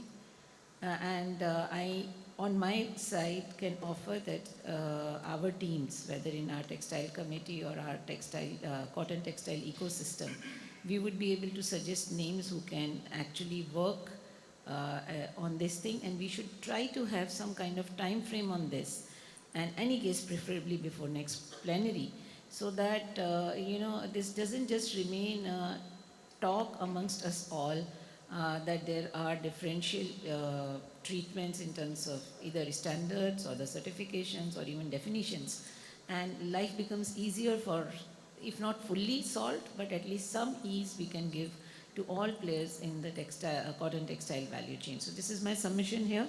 I will send it in writing also from our side, because I feel acceptability of something which comes after deliberations at ICAC would be much more across trade industry, across farm trade industry, than if it is done individually by us as all individual nations. And because in the second approach there could be more thing about I am right because I am right, compared to other one, because everybody would have some kind of differential interest in the whole process. So we need to have a little interest agnostic approach to it.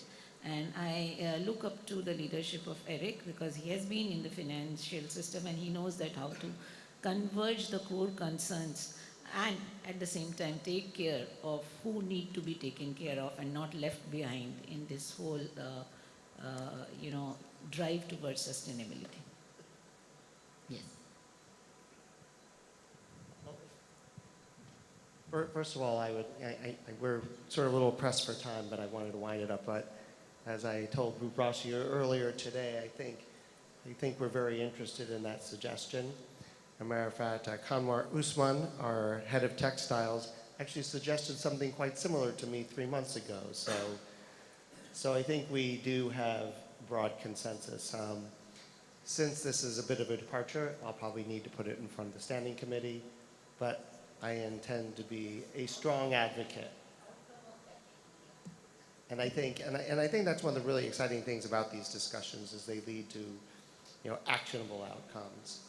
But with that said, I would like to thank Ruprashi and Mike for so capably leading the World Cafe, and for all of your participation. I think having this assembled body of knowledge really helps us move our work forward.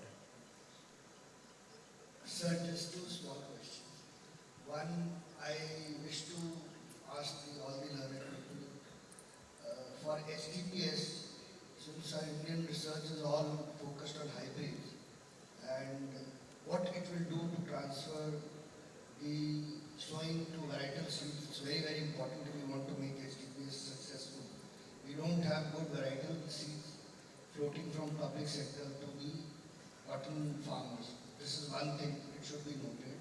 Second, the last fashion design and communication, I've been requesting everyone, ICAC, etc., they all should publish some advertisements. There are so many advertisements coming in the Southeast Asian countries where population is more, to eat almonds, to eat walnuts, but we don't see any ad for cotton. So some ad should be released which tells the benefits of it.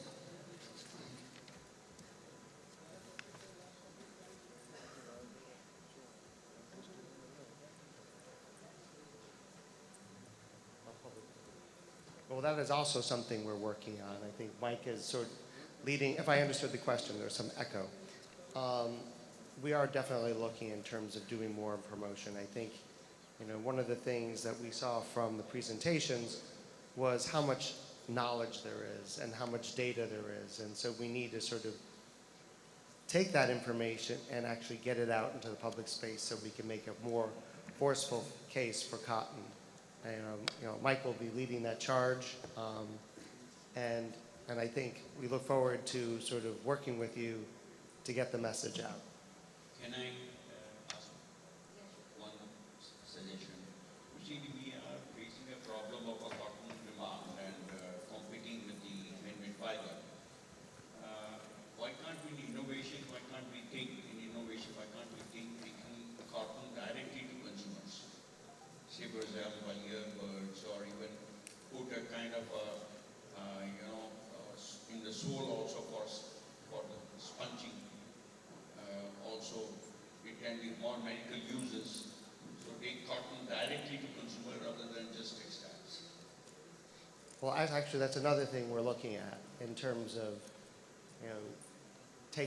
we are talking with a number of our member countries, and we also want to talk to the private sector about, how we can make this public case for cotton. We're also looking at it possibly engaging environmental and social civil society groups that can amplify this message. So it's such a good suggestion. We've actually started that process because not only do we need to think of the entire system, from farm to closet or farm to customer, and as we do that, we need to think of how do we engage with brands in retail, how do we engage with civil society, especially in the environmental and social space, and ultimately, in the end, it's about the market, it's about the consumer, and if we're successful in doing those things, we can generate more of a market while increasing production, and that overall will lead to a healthier global economy. So it's a great suggestion. I know this will be the last question because we really do need to go to break. Another question and outcome of the discussion on carbon sequestration and carbon balance. So when we discussing the broad spectrum was split into two categories. One is the up to fiber stage. So as per the data I gathered through various sources, around 35 to 40% of carbon sequestration is in the agricultural field. That has been computed by different agencies. But the moment I presented this data, which I was having to the panel, the first question raised was, what is the source of the data, what is the authenticity of the data? So I think it is a broad agreement that the acceptable data, the data which is acceptable to all, may not be available. So one of the suggestions from the group was that there should be we can broadly classify into pre-textiles, or we can say fiber stage and fiber stage to final product stage. From the agriculture side point of view, one of the agroclimatic zone wise, the data can be collected on a pilot basis and can be seconded by an agency like ICAC, so that it will be widely accepted all over the world without any question.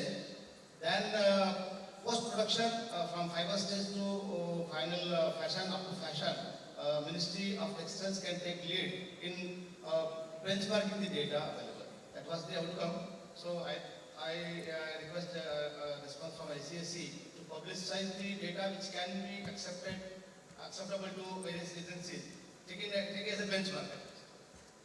No, again, I would encourage you to work with Dr. Kranthi and because I think we do need to get the message out on the carbon sequestration because right now we have COP28 going on in Dubai, and I'm thinking maybe next year we should find a way to participate if resources, and because what we need to do is have our scientists talk to the greater global community to make that case that cotton is not only not the problem, it's actually part of the solution.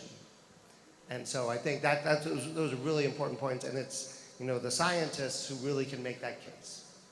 But anyway, I know we're running very late, but I wanted to thank everybody, and again, I encourage this. I would like to add one point, just one point.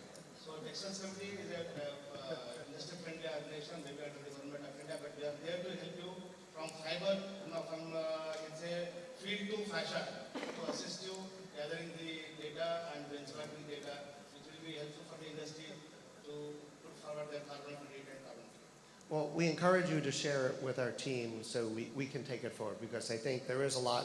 One thing I've seen is that there's a lot of really good evidence out there. Now we just have to get people to pay attention to it.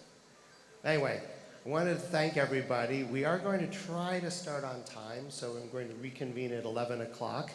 But anyway, thanks for the discussion, and I look forward to it continuing for the rest of the day and beyond. Thank you.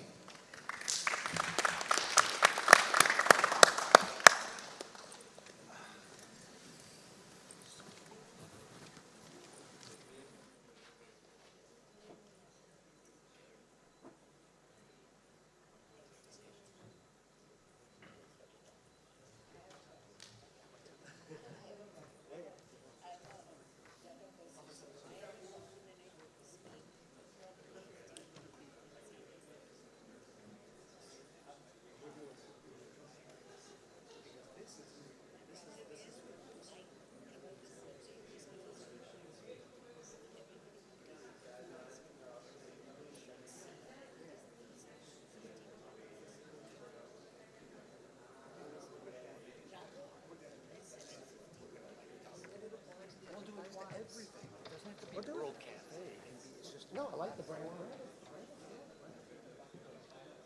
The brand is good. I just. I get my phone.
Oh, there's a stair too.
Good afternoon. I would like to call our chair and our vice chair to the podium so we can start.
You ready? Good afternoon, everybody. I would like to welcome everyone to our 9th open session, Advances in Textile Technologies. You know, as we've explored the value chain in the cotton sector, I think the textile issue is extremely important because in the end, this is what anchors the market. So I'd like to give the floor to Mr. Rohit Kansal, Additional Secretary, Ministry of Textiles, Government of India.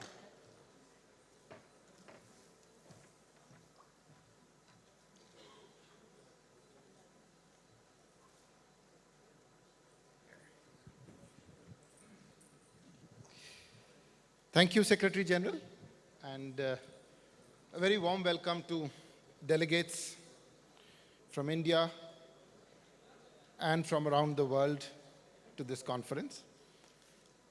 We are entering into the 9th open session, which has a topic which is of great relevance and great expanse, advances in textile technologies.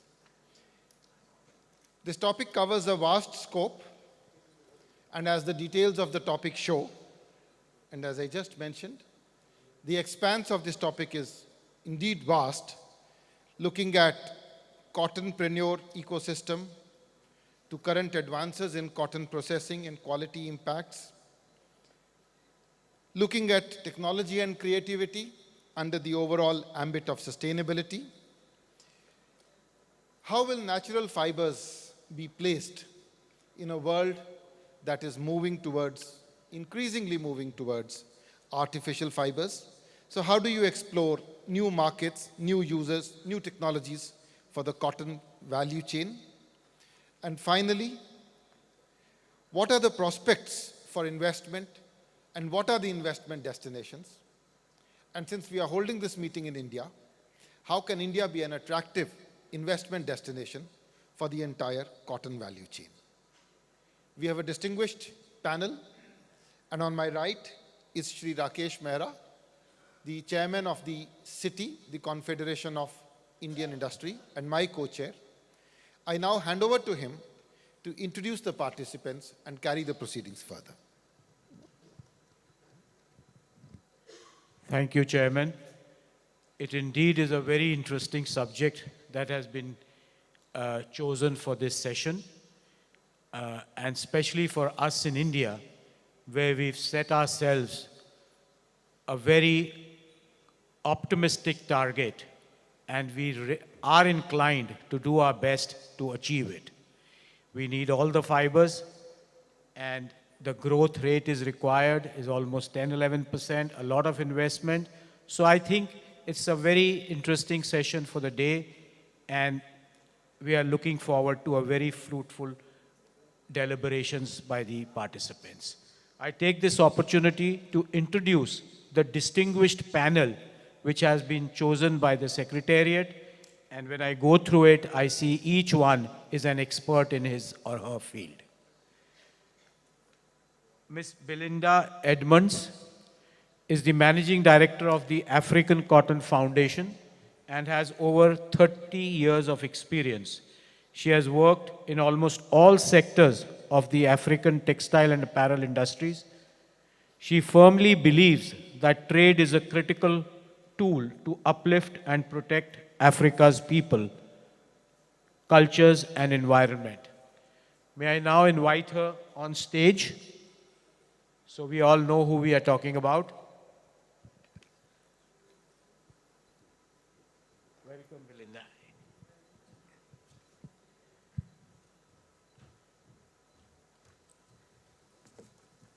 Belinda has collaborated with high-profile brands and retailers in the US and EU, international NGOs, lobbyist groups, and regional governments on initiatives designed to enhance trade.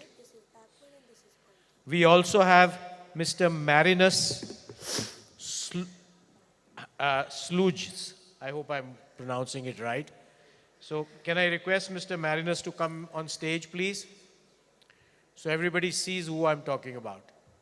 Welcome, Mr. Marinus.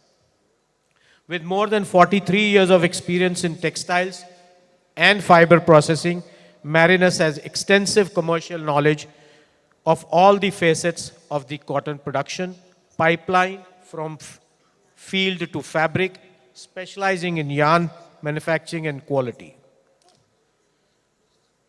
I would now like to welcome our own Dr. Srinivasan, I use an Indian, Dr. Srinivasan, who has been conferred or who's become the chairman of the International ITMF now, and we all take pride in that. Dr. Srinivasan, please.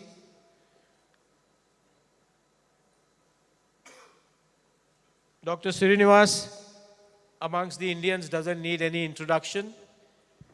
He completed his B.Tech in Textile Technology.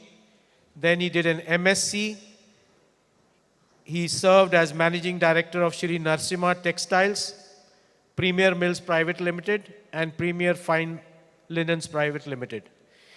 He was a member of the Young Entrepreneurs Group of the International Textile Manufacturers Federation, of which he's now become chairman.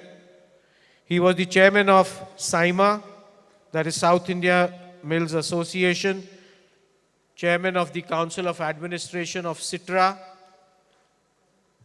Texprosil, and Texprosil. I think you take your seat. They should take your seat. Yes, please, I didn't see. I didn't see. May I request all of you to please? Please. Okay, sure. I now welcome Mr. Mihir Parekh, who is Director of Textiles and Apparel, Commerce and Industries, Department of Government of Telangana, and focuses on facilitating the growth of the textile and the apparel value chain in Telangana. He coordinates implementation of Telangana textile and apparel policy and facilitates all new investments in the textile sector. Mr. Parekh.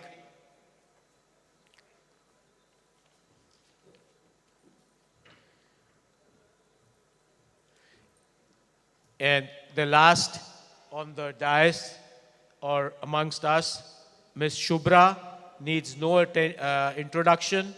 She's handling the trade advisory group in the Ministry of Textiles. So she's very, very important and for this event because it requires a lot of policy initiatives. It requires a lot of decision making in investments and all that. So I'm happy to introduce Ms. Shubhra. And on my left, the chair, Mr. Rohit Kansal. He too needs no introduction.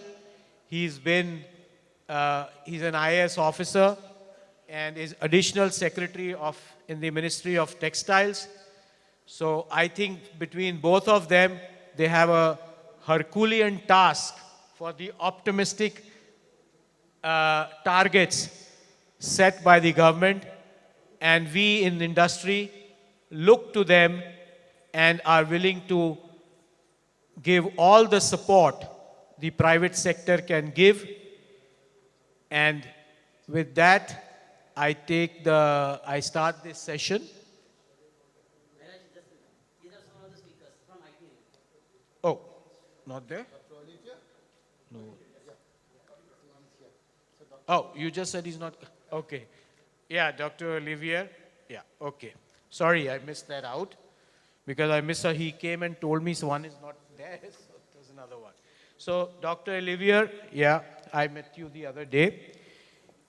He's a management at the University of Lausanne, the beautiful Switzerland, where he graduated in 2005. He wrote his PhD in economics at the University of Freiburg, Germany, where he developed a theory of organization. And welcome again, Dr. Olivier.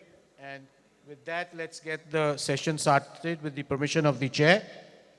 Some subjects have been chosen. So, sir, may I request you to start? Subjects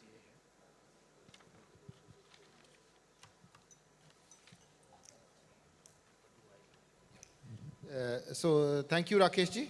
And a very warm welcome to everybody in the audience and my distinguished co-panelists here. So we have a huge task in front of us and we have 120 minutes. And I think the Secretariat has directed us to discuss on a few topics.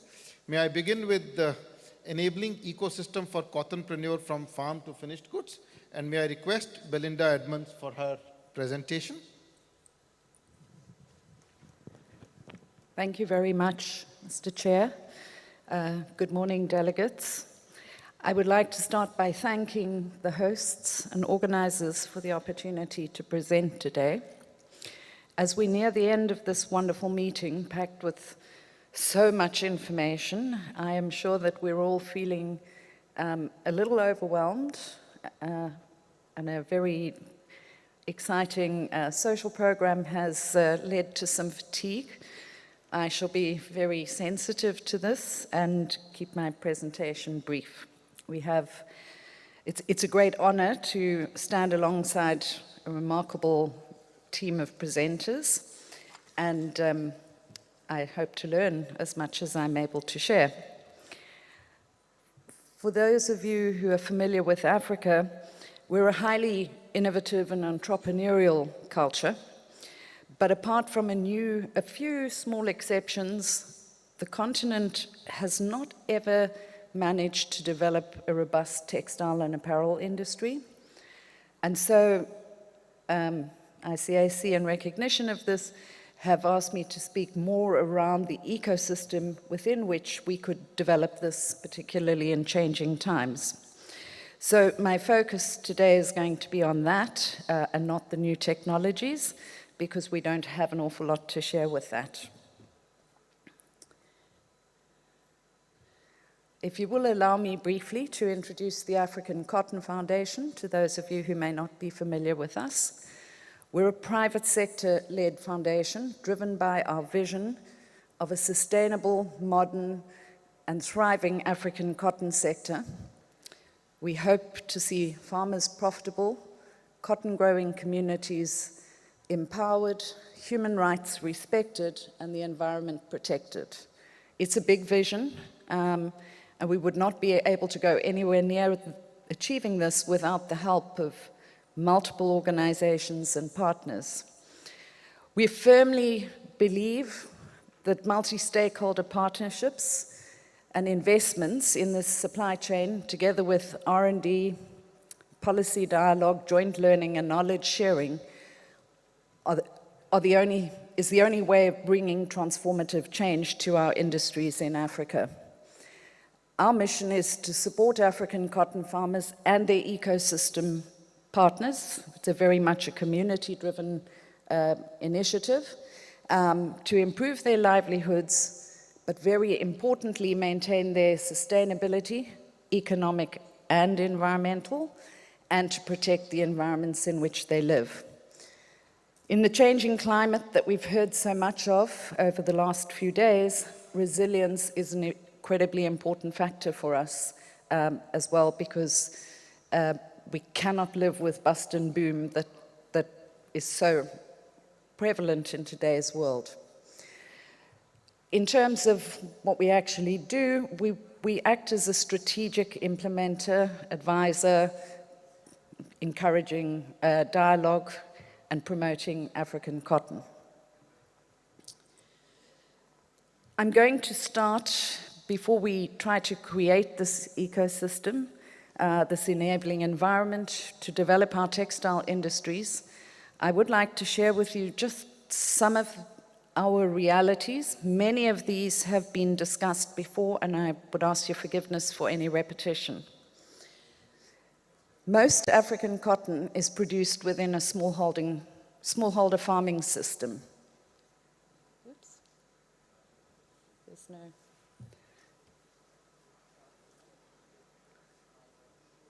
That one's broken. This is the same agricultural system that also produces a large amount of our continent's food supply. So we obviously need to adapt whatever we do at that farming level to also incorporate these other crops. We talk in this forum, COP28 and everywhere, of climate change as being this looming disaster. It's coming, it's a problem. For us in Africa, it's happened already.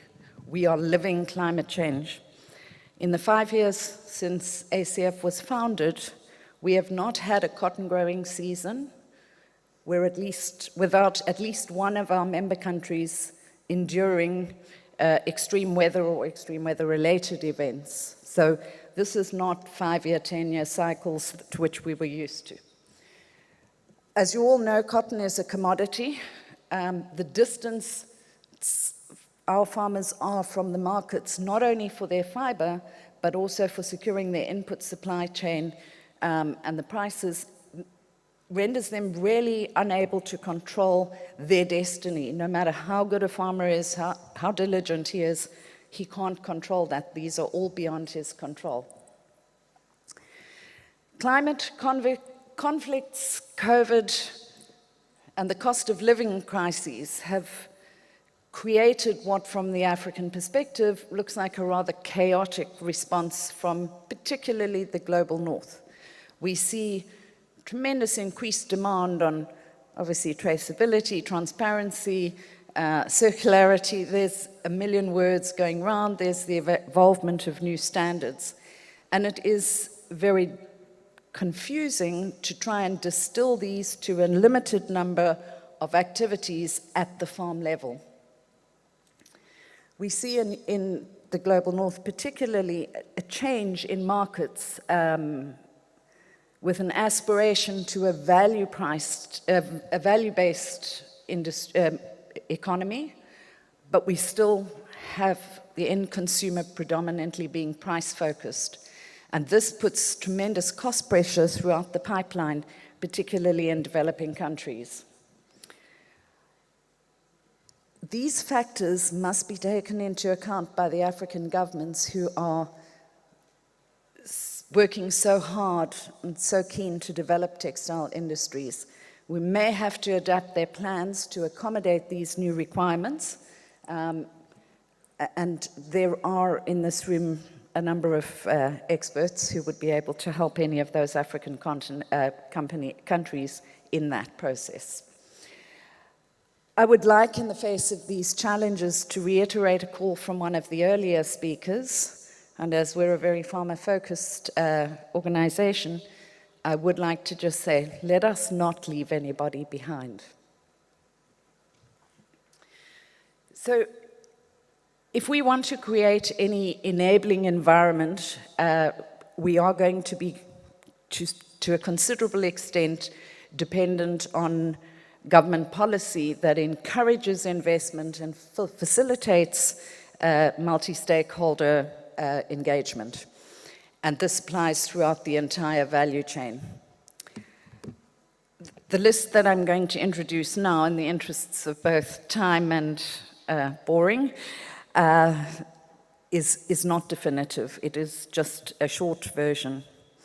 Governments need to look at creating competitive, consumer-friendly, private sector-friendly investment landscape. It includes, and these are challenges historically endured in Africa, guaranteed protection of assets. Textile mills are expensive, it's a big investment. Repatriation of forex, clear and efficient private sector to government communication channels. I'll skip the next couple in the interests of time. We've a limited amount of infrastructure which needs to be public-private partnership. No matter which part of the value chain you are in, we need consistent and reliable access to ports and low-cost, consistent supply of energy, green energy preferably, and increasingly so.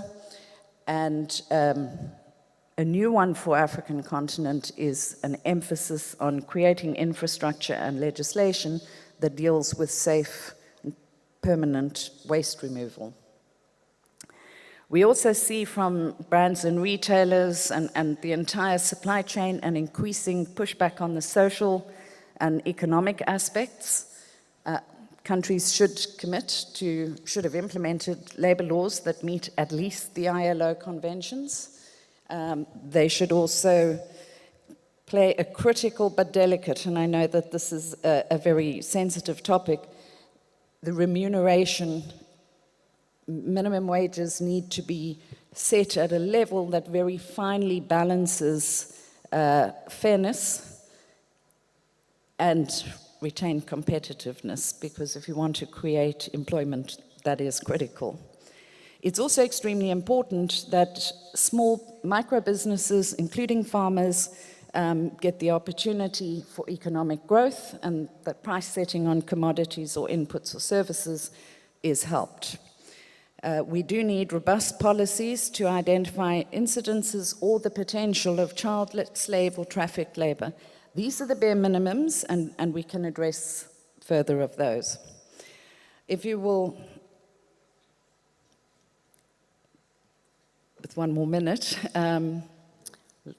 we also need support from the government and development sectors. And here I would emphasize 3 points. Focus on the smallholder system as opposed to a commodity-driven sectors. Support for infrastructure that provides the affordable platforms that the technologies that we're hearing about can be deployed. At the moment, we can use them, but we can't deploy them and we can't reach the people we need to. And we should optimize implementation to scale and impact and ensure the longevity of products by engaging with the private sector. I've listed below a number of opportunities that this increasingly green economy produces for a number of entrepreneurs, and I hope that our governments will continue to foster them. And I won't go in because I know we're under time pressure.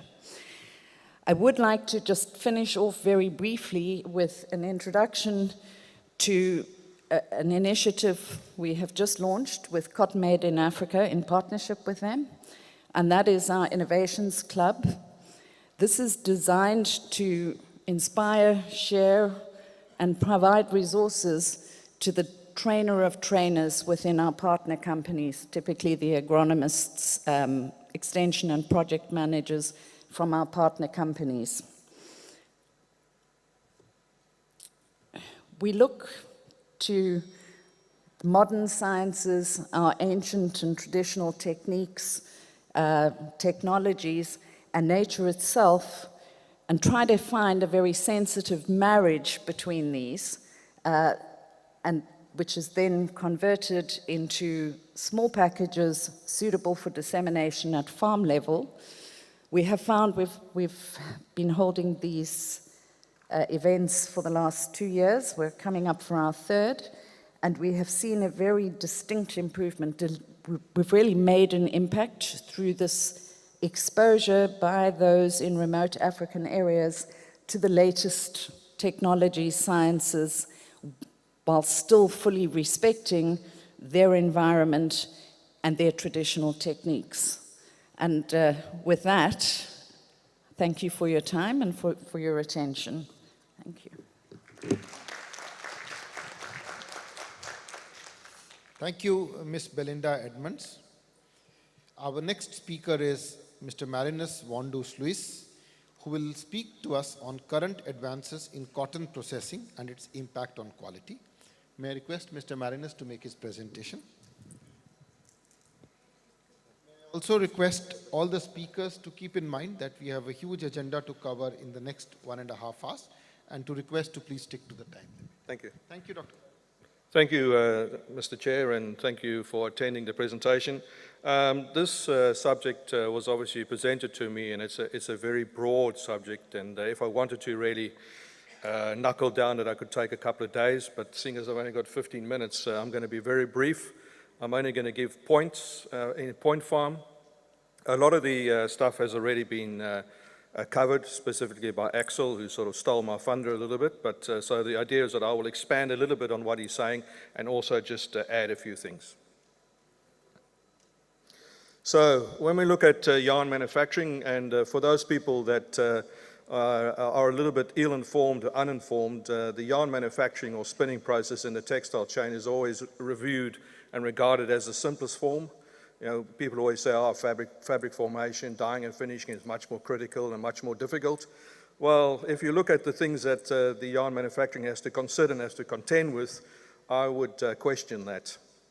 So the two main things is raw material, on which I will expand, but also we look at production. Obviously the kilos per day, the kilos per hour is obviously very important. And the things that are associated with that, as you can see there, is labor, waste, maintenance, other things, the capability of your plant, the technical expertise, the automation, etc., etc. You can read that there. And I think the most important thing, of course, is profitability. We know that most spinning mills are running on wafer-thin margins, and a lot of cases between 1% to 5% is about what they are, and a lot of spinning mills are actually running on break-even. So these things are very, very important. So let's talk a little bit about raw material issues. Axel has already sort of mentioned that. The price of the fiber is obviously very, very important. I found it interesting that in his feedback from the survey, the spinners sort of were saying that price is not important. Well, I would contend that.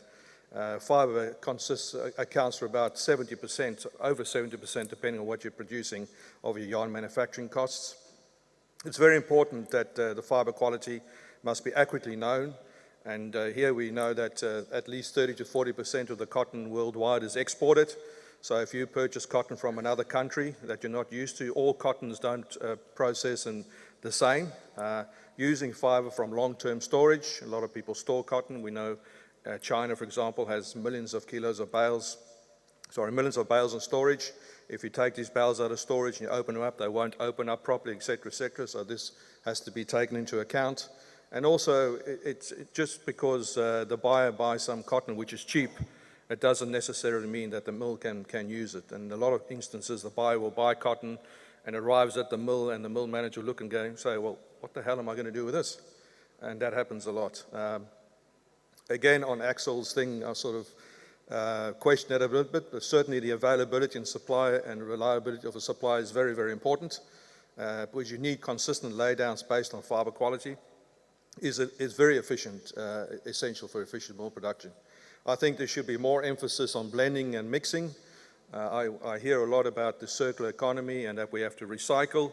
I just question how we're going to bring that back into a textile environment, because those products are, let's face it, inferior quality. So how are we going to incorporate that? That's a question. We should also adjust technical specification. I think the most important thing is the bottom piece. We don't actually have a cotton spinning mill. We have a short staple spinning mill. A short staple spinning mill can produce fibers up to 60 millimeter. So in other words, mills can very easily change from cotton to man-made fibers. All they need to do is run it out, clean it, do some technical adjustments, do some bypassing, and off you go. So I think that is a very, very important part for us in the cotton industry to understand.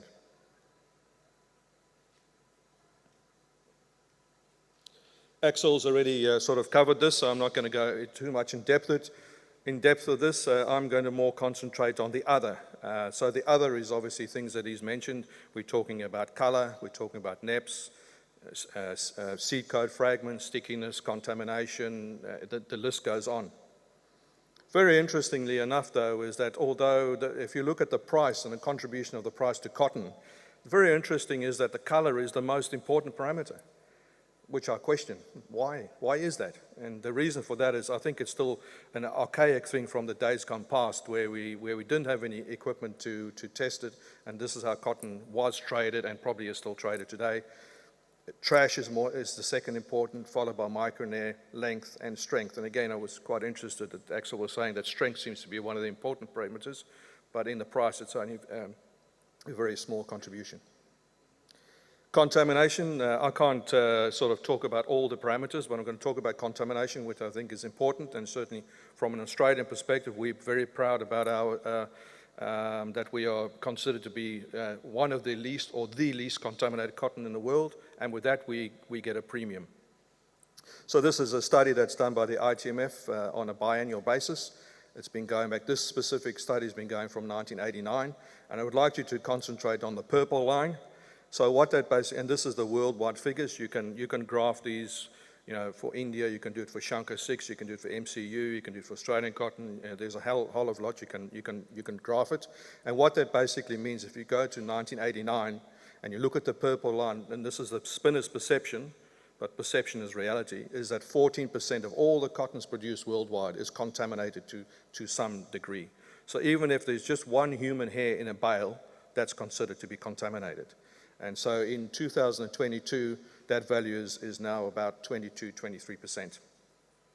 So this is very important. So when spinners go out and they need to purchase foreign cotton, they should look at these parameters and make an informed decision. Obviously, you have seed coat fragments. That is when the fiber and the seed is separated, and a part of the seed goes with it. It's a very, very big problem, because unlike trash, you can remove it. Seed coat is attached to the fiber, you can't. Stickiness, whitefly, aphids, and so forth, we know that situation. Before I sort of talk about what the fiber properties that I think we should have, it's very important to understand what yarns you are producing. So the majority of the yarns are going into the commodity yarn sector, and obviously that's where the most yarns go. Over the years, the commodity yarn has gone finer. It used to be in the 30 techs and so forth, and now it's moved to the 20, and I'm forecasting that in the future it will even become finer. And if you look at the bottom, it's the very fine yarns. It's a very small market, and that's mainly the ELS cottons over there. So it's very important when you make purchasing decisions that you realize what yarns are you going to produce, because that's very important. That will determine your purchasing decisions. Now, what are the requirements for commodity and fine count yarns? So here I've sort of got the orange, the green, and the red. So the red on your right-hand side is the ELS, and that's the Pima. The Why have I put that in red? I put that in red because I think, as was already been spoken about, ELS production and consumption is dropping, and I refer to ELS and PIMA almost as the mohair of the cotton industry, right? And I see that will be drop in the future. When we look at the upland cotton, which is the orange one, that is where most of the upland cotton is at the moment. I'm not going to read it. You can read it, and I think my presentation is available. And I'm seeing that what I'm trying to say by the orange and green is that I think that if we are going to survive, we need to move from the orange to the green. So in other words, as Axel was saying, the fiber needs to be longer, it needs to be stronger, the uniformity, short fiber content needs to drop, the NEP content needs to drop, and so forth. I also would like to just highlight the bottom, the grade in purple. So a lot of cotton worldwide is still sold on grade. So middling, strict middling, 31, 21. What does that mean? It means nothing.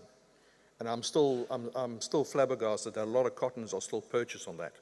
What is much more important is the RD and plus B, so the reflectance and the yellowness. That's much more important than the RB. These are things that were in place in the 1900s, and I'm still flabbergasted that people are still purchasing cotton on grades and type and so forth. That don't mean anything anymore, in my opinion. Right, so what determines fiber quality? We've spoken about it a lot, and I don't have much time, so I'm just going to whip through it. Obviously, what determines your fiber quality is your variety choice. Very first of all, what's your variety choice? What's your planting date? What's your planting spacing, etc.? This will play a major role. Obviously, we've heard about climate change. Environmental conditions are very important. There's the dry season, there's the wet season, we've got hail, there's a cyclone coming, a monsoon, frost, snow. All these things will play a big part in your fiber quality. Management decisions. You know, what nutrients are you using? When are you going to spray for pests? What are you using? All these sort of things, nutrition, nitrogen, all these things will play a part. Harvesting, we've thought about harvesting. Are you hand picking? Are you machine picking? Are you spindle picking? Are you stripping? Are you using conventional modules? Are you using round modules? What time are you picking? And all these sort of things will play a big role. Ginning will play a big role as well. There seems to be a misconception that ginning can improve the quality of the fiber. Well, actually, it can at best maintain it, but it can more than likely deteriorate the fiber quality. Classing. Are you doing manual classing? Are you doing HVI classing? The better described the cotton is, the better the economical return to the grower and the better information for the spinner. Obviously, these are not the only things that will determine what your quality is like in the mill. You've also got the spinning mill itself. You can give it a Mercedes-Benz and it can produce a Mini. So this is also something to take into account. Just wanted to highlight, as I've said already, the quality of the gin cotton is directly related to the quality of the sea cotton.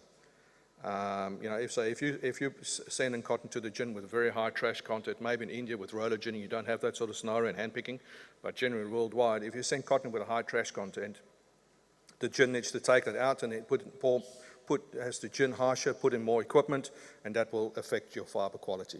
And also turnout, that will affect your turnout as well. Turnout is sort of something that's not spoken a lot about, but it's a very, very important thing, specifically for a grower. So, a final word.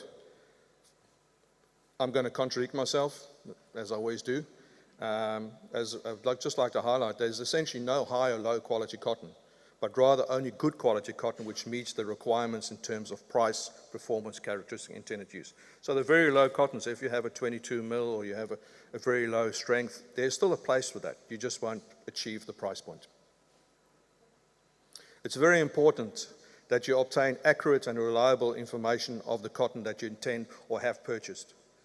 If in order to do that, I suggest you make use of the CSIT round trials, become an ICAC Bremen certified lab, or do any sort of other round trials to verify that the information that you're generating is accurate and reliable. As I've already said, in my opinion, color grade means nothing anymore. It should be replaced by RD and plus B. In my number of years, as you've stated, I've noted, and to my surprise, that the expertise, knowledge, and information within the textile industry is not sufficient, so we say, and that's something that we really need to adjust and build on. I think it's very important that you implement a bale management system to make sure that you continue to have a consistent blend going through the spinning mill. You should have strict testing regimes in the mill, and you should retain records, very important. And I think also very important as well is that you should understand the capability of your mill and make purchase and technical decisions accordingly. So if you've been used to running rotogen cotton, hand-picked cotton, and all of a sudden you get cotton from Australia which is machine-picked and saw-ginned, you're going to have a problem because it doesn't affect the same how you're going to get out the trash, etc. So you need to know what your capability of your mill is. Consider custom ginning. Make a relationship with the gin and make it with the gin and say, right, reduce to one lint cleaner. We know that the color might be there might be a bit more trash, but we'll be prepared to make a discussion on that and make a contract on that. So this is sort of the Australian scenario, and I heard listened to interest what the minister was saying on Saturday, and the big plans about increasing the production and profitability. Well, if that's the case, this is where you're going to have to get to. And the question is how far away from doing this are you to increase your production? So I'll leave that with you. And with that, I thank you for the time and opportunity. And I'm on time, I think. Thank you.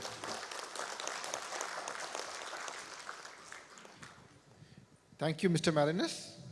We now move on to Mr. K.V. Srinivasan, and he's going to make a presentation on bridging technology, sustainability, and creativity in the textile sector. Mr. Srinivasan.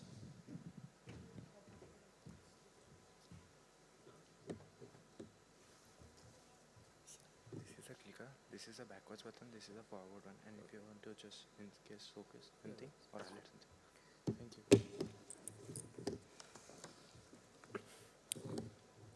Mr. Rohit Kansal, Additional Secretary, Ministry of Textiles, Mr. Rakesh Mehra, City Chairman, co-panelists, ladies and gentlemen.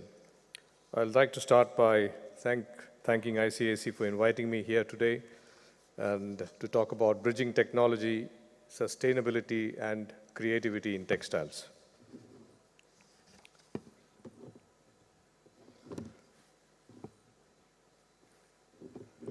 Technology, sustainability, and creativity are the pivotal forces shaping the textile industry.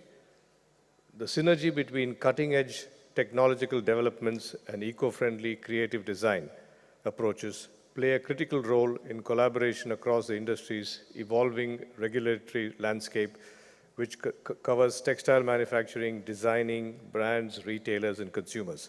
So it's not limited to one segment of the industry.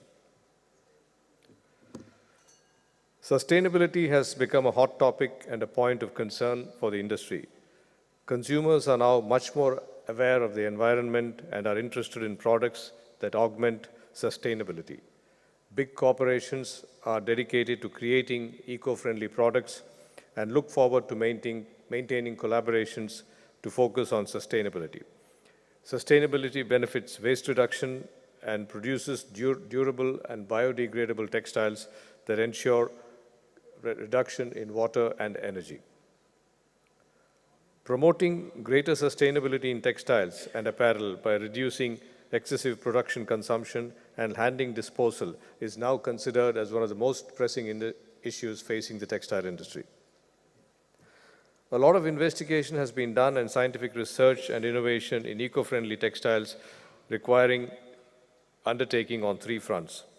The first is to reduce the usage of resources in textile production and eliminate the use of substances that cause harm.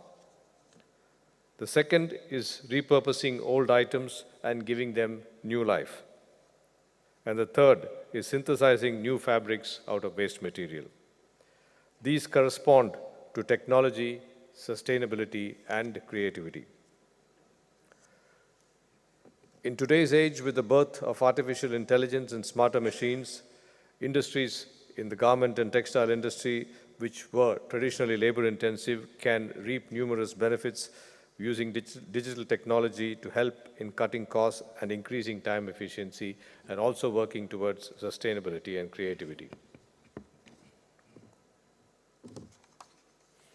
To give an example, in January 2020, the United Nations Economic Commission for Europe implemented a pilot project for a blockchain system in cotton and leather value chains to support companies in their effort to comply with relevant norms and standards for sustainability and circularity, and to support the United Nations Sustainable Development Goal for responsible consumption.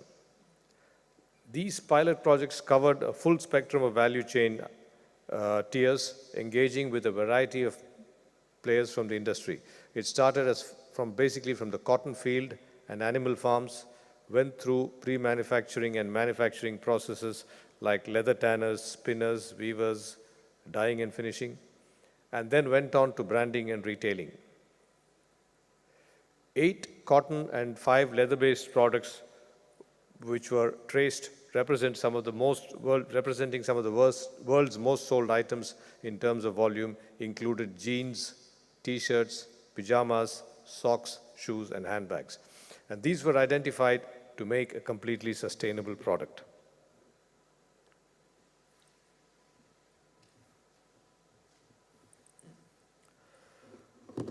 I will now go on to an example of a few companies which have done work on similar projects. One is a company called Tree to Textile. They have done a project on a new bio-based fiber with a very low climate impact. This company has developed a technology that enables a new sustainable man-made textile fiber. It's a new innovation chemical process using renewable forest raw material and regenerating the cellulose into a textile fiber by spinning the dissolving pulp. The process uses less chemicals, allows for a more sustainable and cost-efficient process compared to conventional technologies and fibers. There are no sulfur emissions during the production, and water and chemicals used are recycled and reused. The next is a company called RenewCell. This company has a recycling technology which breaks down used cotton and other cellulosic-rich textiles and transforms them into a biodegradable raw material. Circulose pulp is the material that comes out of this process. Customers use it to make a biodegradable virgin quality viscose or lyocell textile fibers. This is a link which has completed the recycling circle in man-made fibers. The third company in processing is a company called Colorfix. This company makes a biological dyeing using microorganisms for natural and synthetic fibers. It minimizes the environmental impact of industrial dyeing by replacing chemistry with biology at every step in the process, from the creation of dyes to their fixation into fabrics. Their dyes, instead of being manufactured in a factory, are grown on-site with renewable feedstock. They claim to source and replicate true colors from nature. In Asia, a Chinese company, Qingdao Jifa, has come out with a large-scale textile garment. It is a large-scale textile garment company, and it produces knitted garments, dress shirts, and functional fabric. They have incorporated a new dyeing technology using minimum water, almost no water, and creating no effluent discharge. It is allowed to do an expedited dyeing cycles, 2 to 3 hours per batch. The quality meets the standards of the traditional water-dyed products and offers significant cost advantage over traditional water dyeing. This shows good prospect for a reduced carbon footprint going into the future.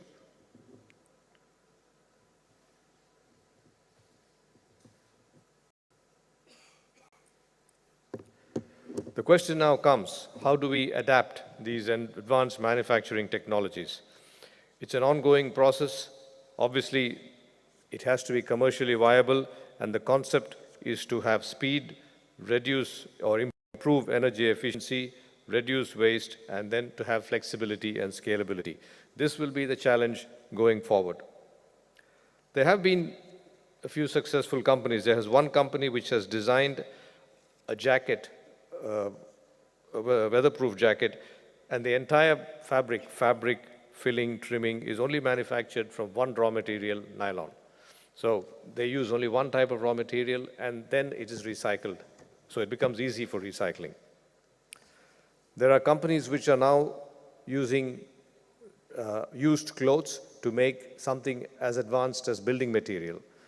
There has been a company called TechTex UPC where new building materials are made from end-of-the-life clothes. This is a photograph here shows a building material made from recycled fabric, garments. There is also molecular biorecycling technology.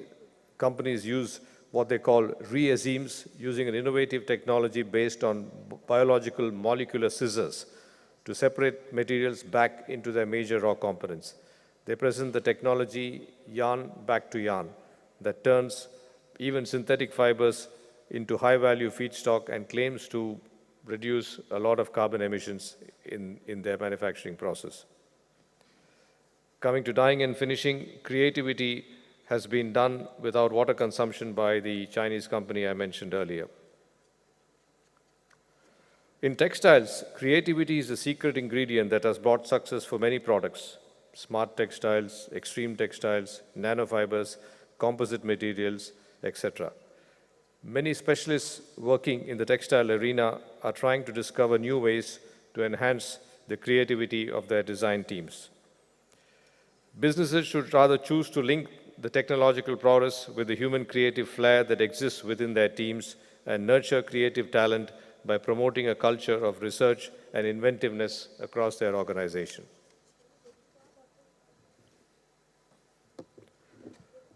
Perspectives, what is the future?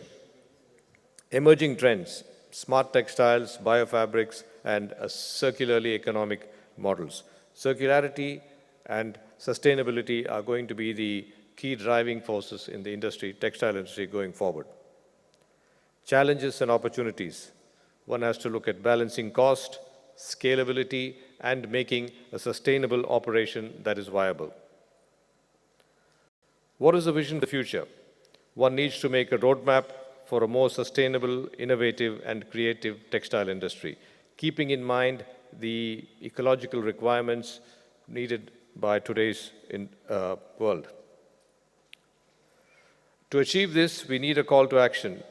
We need coordination and cooperation across all sectors of the industry, not just in manufacturing, but across the entire value chain. Industry players, manufacturers, designers, and consumers contribute hand in hand, have to work hand in hand towards attaining a sustainable future in textiles. Sustainability and circularity are very important, but they also come with a responsibility. There has to be a moral responsibility to work towards that and to ensure that a sustainable product is genuinely sustainable and is manufactured with responsibility. With this, I would like to thank you for your patience. Thank you.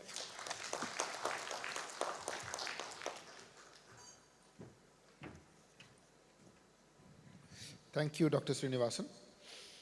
We now have a view on investment, and let me begin by inviting Mr. Mihir Parekh, who represents Telangana, to share with us his experiences of investment and in attracting investment in the textile sector in Telangana. Oh, my apologies, I missed out somebody. Yeah. My apologies, and thank you, Secretary General, for pointing me out. Dr. Olivia, not a good day for you, all of us. All of us seem to be missing you out.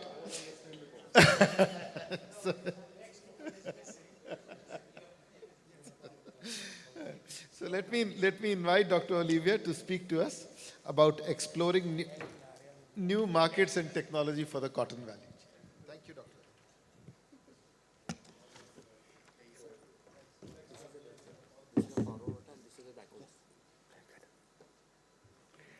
Thank you very much. So I made it to the podium, no? So Thank you for the opportunity to talk today here. And in this presentation, I would like to highlight a few opportunities from the point of view of the textile industry. As you might know, ITMF is a good platform to gather such information, as we cover up to 90% of textile manufacturing worldwide through our membership. Now, the information I will present is mainly drawn from our annual conference that we had at the beginning of November in China. And you will see that there is a surprising overlap with many of the concerns I've been hearing here. So in the interest of time, I won't talk much about this slide, as we've been talking for 3 days about the advances in cotton farming. The original title, which was New Markets, Exploring New Markets and Technology for Cotton Value Chain. So instead of that, I would like to focus on the subtitle of the presentation, which is Balancing Tensions in a Sustainable Cotton Industry. Before doing that, I would like to highlight, well, the situation that you all know by now, I imagine, about cotton production, but this slide shows the crux of the matter.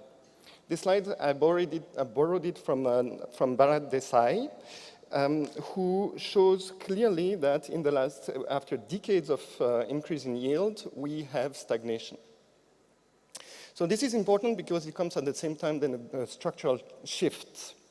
And the question that everybody has is, how do we create or maintain healthy demand for cotton fibers? And this question is valid because there are different pressure on cotton demand. Here, substitutes refers to the use of man-made fibers for application previously reserved for cotton. Competition refers to the environment in which cotton is exchanged, but it's not only price competition, it's also competition with other fibers and crop competition. And interdependence refers to the fact that cotton cannot be analyzed in a vacuum. Cotton depends on blends, of course, more and more, but also on customer needs and trends and regulation policies.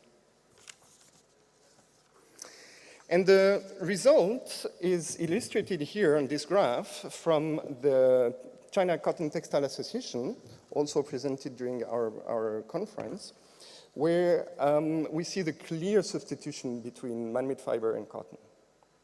So this is only an illustration, of course, but it should make us think. So we have on one side stagnating yields, and we have decreasing market share. But unfortunately, that's not the whole question. There are tensions. To complete the story, there are tensions, and I'm going to, that make it difficult for people, observers from outside the cotton world, to make up their mind about cotton. And I'm going to focus on 4 of them right now.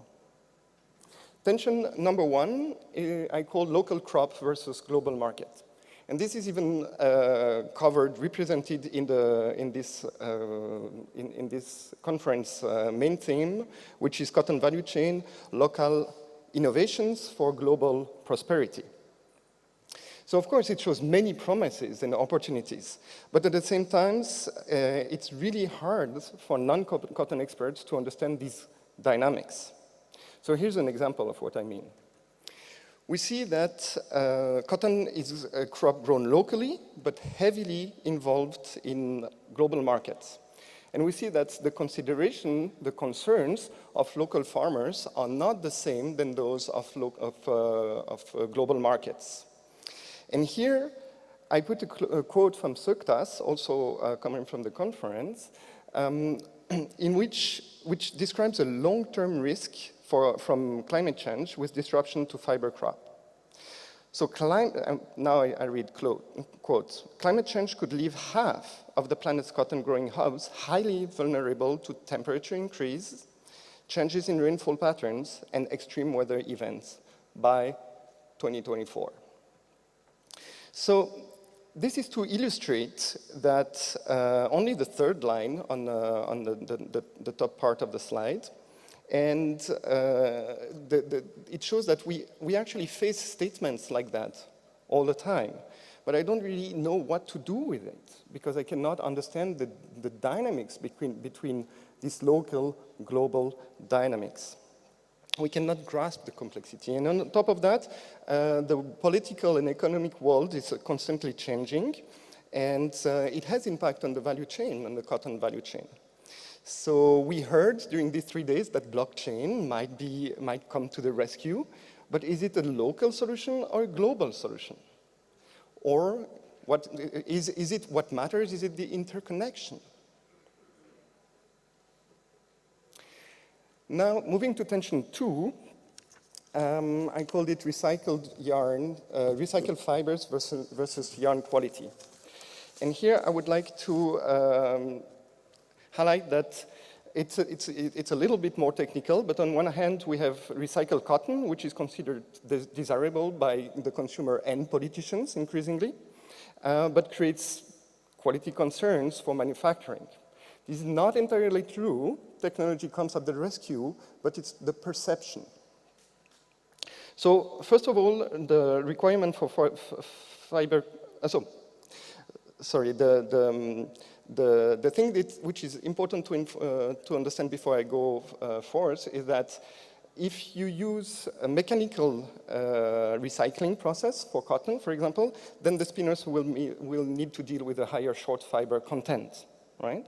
But you can also use a chemical process, and you can transform cotton-rich fabrics into feedstock for cellulosic processes, right? But at the moment you use chemicals, and then it comes with its own limitation in an environment where sustainability is important. So once again, perception is difficult. Now, importantly, brands are ready to pay a premium for recycled fibers. And I heard once again in the conference here somebody saying, well, but then the whole work is in producing virgin cotton, not recycling, so why do they, recycled cotton fiber, receive an extra margin? So, now, no matter what the brand thinks, the reality of cotton manufacturing is presented here in this slide from ITA Aachen. So first of all, the requirement in fiber quality depends on the application. You can see here in the application cascade that higher virgin fiber content is required the closer you go close to the body application. And you can also see here in the multiple life cycle of the shirts that you always have to inject virgin cotton in order to keep continuous quality.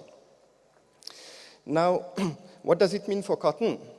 It means that with the current set of technologies, the addition of virgin fibers in the manufacturing problem solves to some extent the yarn quality issues and consolidates the demand for virgin cotton.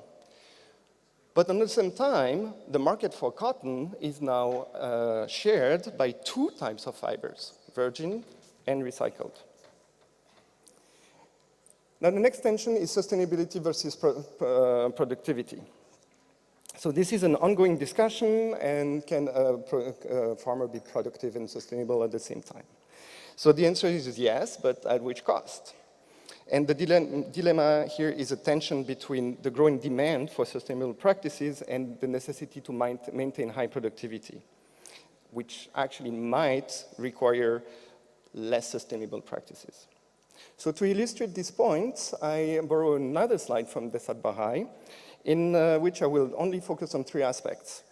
The adoption of BT cotton, followed by yield stagnation and acreage stagnation. And solving the current situation, this is the Indian situation, by the way, solving the current situation calls for a technical solution with new generation of seeds and agri-inputs as a priority, but also it results in sustainability and traceability gaining focus. So here we see the tension where there is a need to entreat productivity and sustainability at the same time, while sustainability calls for practices which do not aim at increasing productivity. Now, the next tension is actually the question, is cotton sustainable? I might see some eyebrows raised here. It's a whole question about perception. So, of course, the answer will vary depending on who you ask and where you look. But it's an important question in terms of image. To illustrate that, I will show this slide. So the image on the top, it is from 2015 Textile Magazine. It's an old source. And I'm not here trying to argue what is the correct value. I'm just want to show that it's very hard to deconstruct an idea no matter how false it is, right? So there's a lot of misinformation and misunderstanding in the cotton industry. So outside, in the cotton industry, but outside the cotton industry even more. So looking at this image up there, we would say, is cotton sustainable? The answer is no, right? And in preparation for today, I asked Google and ChatGPT. I tried to find the real information, not looking into the ITMF library, but for public sources. And real quick here, I ask, what is the most polluting industry? And if you look at Google, different sources, but you clearly see a prevalence of actually fashion is the third most polluting industry. And for ChatGPT, textile and fashion is 8. Yesterday, we heard that it's the second polluting industry. How much water is needed to produce? Google will tell you it's either 10 or 20,000 liters per kilo. Now the problem is if you go to easy to consume information, you find an either or, and people don't necessarily go to the details. ChatGPT is more subtle, but because it will tell you it's either 10,000 or 20,000, depending on water irrigation, location. And we heard by Keshav during the presentation that this number should be rather 2,135 on average worldwide, not 10,000, not 20,000. Now, to which extent does cotton farming participate to greenhouse gas emissions? Very, very hard to find this information on Google. I find a paper from 2011 from the ITC saying 5 to 10%. ChatGPT does not want to answer this question. I had to go back and forth and try to force him because he said, I don't know, I don't know, I don't know. And when I said, but just give me an estimate, he said, well, that's a rough estimate, but it should be lower than 1%. So why does it matter? It's simply because it's unclear if cotton is sustainable or not, right? And if it's so hard for me to find this information, who's talking to you on the stage today, right? Just imagine how, if I cannot disprove this information, how hard it is for a journalist or for a fellow colleague in another governmental or non-governmental organization, or maybe more, for a lobbyist. So there's a need here for clear information for the world, for an observer outside the cotton industry. Now we'll finish with opportunities. So even if there are tensions inherent to the cotton textile industry, which make it hard to pitch the advantage to anyone within or between industries, there are still some opportunities. And I heard during this conference that there is a need to reframe the story of cotton, that cotton needs to be viewed as a system, that cotton value chain needs harmonization, traceability, control, validation, accountability. So in short, consistency throughout the cotton value chain is fundamental for cotton to be understood for what it is inside the value chain, but also outside, to the perception of outside observers. And I'm going to give here a few communication points that, to my knowledge, would help to reduce the negative impact of these tensions, these things that make it difficult to understand cotton from the outside. Please let me read a few points here. So technological advancement. Innovation in cotton farming, such as precision agriculture, genetically modified crops, and advanced irrigation techniques can increase productivity and sustainability. These technologies offer the opportunity to expand into markets that value both environmentally conscious and high-efficiency production. Now, niche markets. There's a growing niche market for sustainably produced cotton. This includes organic cotton, cotton produced with reduced water or chemicals, and ethically sourced cotton. So catering to this market can offer a premium pricing opportunity and brand differentiation. Now, global awareness and branding. What I mean with that is, as consumers become more environmental conscious, there's an opportunity to leverage sustainable practices for branding and marketing. Companies that successfully integrate the sustainability in their brand story can tap into a growing consumer base.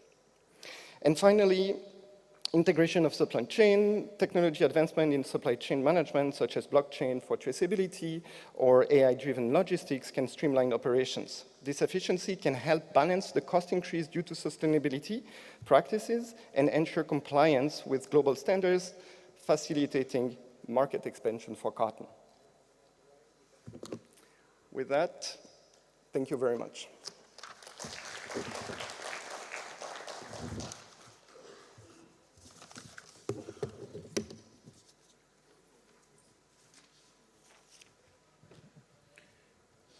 Thank you, Dr. Olivier.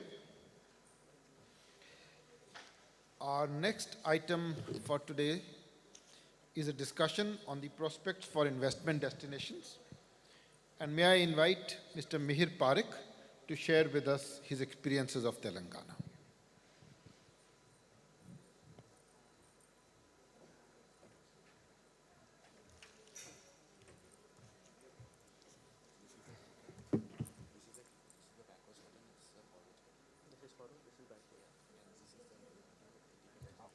Thank you.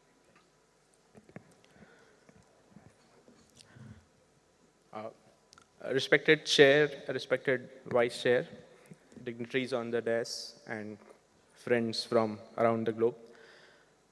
At the outset, many thanks to ICAC for this opportunity to present our case for Telangana, and more specifically in a larger context for India as well. The topic given to me is prospects for investment destinations, and I have tried to break it down into 3 sub-segments, wherein I would like to talk about a very recent and very powerful initiative of Government of India called the PM Mitra Parks, followed by what we have been doing in Telangana at our own PM Mitra Park called the Kakatiya Mega Textile Park, and a very short discussion on Telangana cotton. So, coming to PM Mitra scheme of the Government of India, which is essentially to, while India as a whole is emerging as an attractive destination for textile and apparel sector investments, the idea of the scheme was to identify seven potential locations which are most ideally suited for national and international textile and apparel sector investments within India, based on a confluence of factors which the Government of India have identified and selected from a potential of 18 proposals which had come up within the scheme. So what the scheme is all about, the idea is to build resilient infrastructure, to have integrated large-scale modern industrial infrastructure facilities, reduce logistics cost, attract investments, and enable operations at scale. And within this scheme, which is driven by the 5F vision of our Honorable Prime Minister, which we have discussed frequently during this very conference itself, to build 7 mega integrated textile regions. And these regions, these parks will have state-of-the-art infrastructure, including common facilities such as common effluent treatment plants with zero liquid discharge systems, and in general to promote at-scale manufacturing, while at the same time to have sustainable manufacturing in textile and apparel. Within these 7 regions, it is expected to have $8.5 billion of total private sector investment, creating employment direct and indirect of about 2.1 million people in total. And the larger idea is that these parks will will have a minimum size of about 1,000 acres, about 400 odd hectares, to be able to house in one location the entire textile value chain, starting from ginning all the way to apparel, technical textiles, textiles machinery manufacturing, and so on, and to have ancillary activities, support infrastructure, all of this within one location, so that the investors have absolutely all of their non-core functions taken care of, and they can come in, build, and focus directly on their core functions, core businesses. So 7 states were identified after a thorough analysis of a confluence of factors, a confluence of parameters, including the size of the land availability, the connectivity to site, existing ecosystem of the textile industry, high quality utility services availability at the site, and the aggressiveness of the individual states in promoting and supporting textile sector investments. These states are mentioned here in no particular order except for in the alphabetical order. And each of these states, as I'll go on to show very briefly, have distinct strengths to support incoming textile and apparel sector investments. Say, for example, Gujarat, with a GDP of 293 billion, is the country's largest producer of cotton, and produces about 26% of the country's cotton and 60% of the country's cotton exports. Is the largest producer of synthetic fabric as well, and per se is a very, very well-known textile hub in India. Similarly, Karnataka, with a GDP of 251 billion, produces 8.8% of the country's textile and apparel exports, and accounts for 20% of the country's apparel production. Has 2,000 plus garment units and clusters in Bengaluru, Bellary, etc. Madhya Pradesh, with a GDP of 153 billion, spindlage capacity of 2.5 million, and has 70 plus textile mills, 965 plus garment units, and a number of clusters producing textile and apparel. Maharashtra, the state with the largest share of GDP in India, and also the second largest producer of cotton in the country, produces about 25% of the country's cotton production, and the third largest exporter in textiles and apparel. 10% of India's textile and apparel production happens out of the state. Tamil Nadu, again, a major hub of textile activity in the country, 331 billion GSDP, and 30% of India's textile business happens out of Tamil Nadu. 45% of India's spinning capacity is located in the state, and 20% of India's ready-made garment exports are accounted by Tamil Nadu.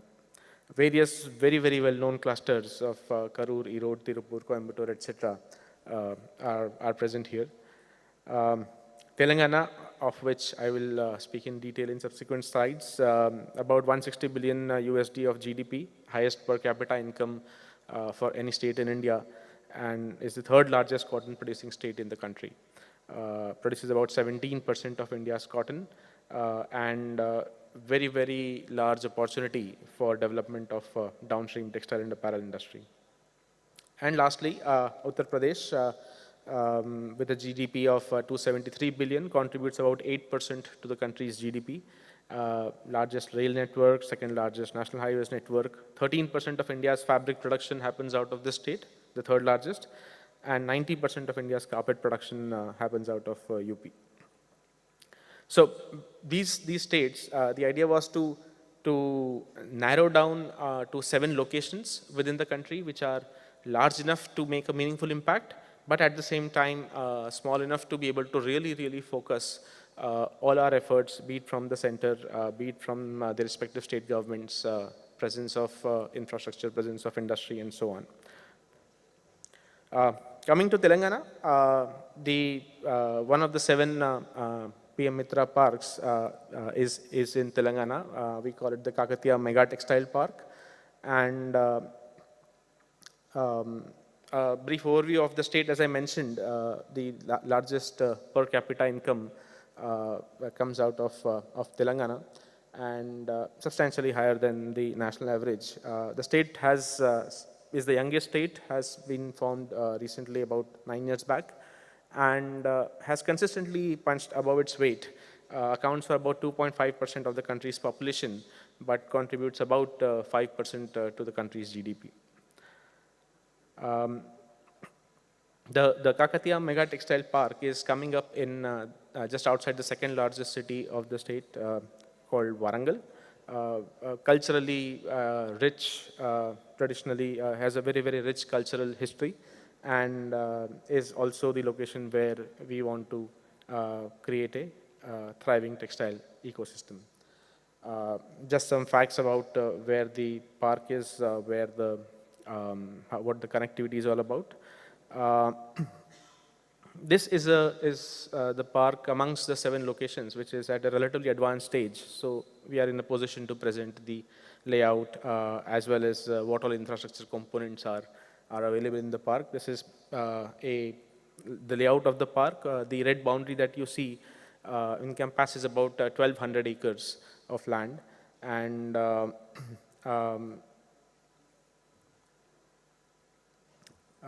the blue areas that you see are areas where large anchor investors have already come in. Yangwon Corporation of Korea, Kitex Group, Ganesh Icosphere, these are companies which have come in, which have started either started operations or are in the process of completing their construction to start operations in the next few months. And the dark green areas are the ones which are available for allotment, which add up to about 100 odd hectares.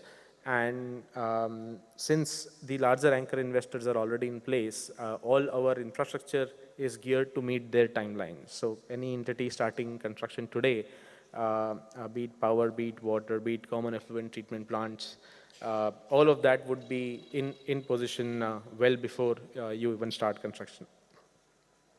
Some of the pictures from the site, just showing the infrastructure as well as the operational units. You can see the two-sided roads, the operational units for one of the companies. And brief details about the availability of labor. Since we are talking about a very large area for the park, it is also equally important to ensure that labor is available in plenty around that region. And we did a demographic study, and we found that within a 30-kilometer radius, we have about 450,000 people within the age range of 18 to 40. So as far as labor availability is concerned, that's pretty well taken care of and need not be a concern. One particular case study that I want to highlight within this park is a company called Kitex. This is a company which is the world's second largest manufacturer of infant apparel. They manufacture apparel only for babies from 0 to 24 months of age, and hence by definition, sorry, by definition, all that apparel is primarily cotton based. So we could talk to them, and we could get them to the park. Within the park, they would set up an integrated cluster, starting all the way from spinning to garment manufacturing, and all of that is export oriented. Just this one facility, in fact, will consume about 3.3% of Telangana's cotton, and Telangana is the 3rd largest cotton producer in the country. So the sheer size of the project is massive, and is absolutely a win-win, extremely well fit with what Telangana has to offer and what the company was looking for. They will, in their facility, employ 11,000 people directly, and they are also looking to set up similar integrated clusters elsewhere in Telangana as well, ramping up their consumption of Telangana cotton all the way up to 10%. So this is a project which we are really proud of. This is presently under construction, and as you can see, the construction itself is on a massive scale. One particular sort of an idea that we wanted to leave you with is that while these regions are already being developed, how do we further leverage the investments in and around these regions?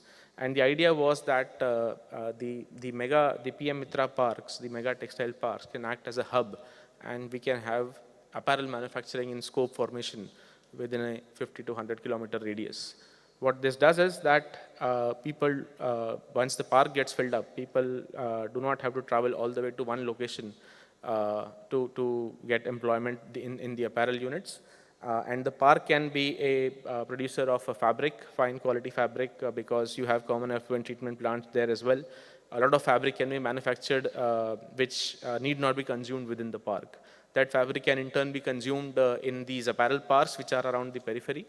And that way creates a lesser disruption for people to come and work in those apparel units. So if you could see the table on the bottom right, the park itself is expected to have an investment of about 1.2 billion private sector investment, but all these apparel parks put together ramps it up to about 1.7 billion. And the employment potential, the output potential of course also commensurately increases. Just lastly on Telangana cotton, the state is the third largest producer of cotton. About 24% of the cultivated area in Telangana is dedicated towards cotton cultivation, and the fiber that gets produced in the state is of extremely high quality, about 30 to 31 millimeter long staple fiber, and with high strength and high maturity value. We produce about 5.5 to 6 million bales annually of 170 kg, and the numbers over here are converted from that. And while we produce a lot of cotton, we have also had issues that we are trying to tackle, issues of contamination, issues of yield that we've been discussing, in fact, in this gathering for the last 2-3 days. So these are some of the initiatives which we are trying to implement, and we take a lot of learning from this particular conference, and we'll try to implement them. Thank you so much for this opportunity.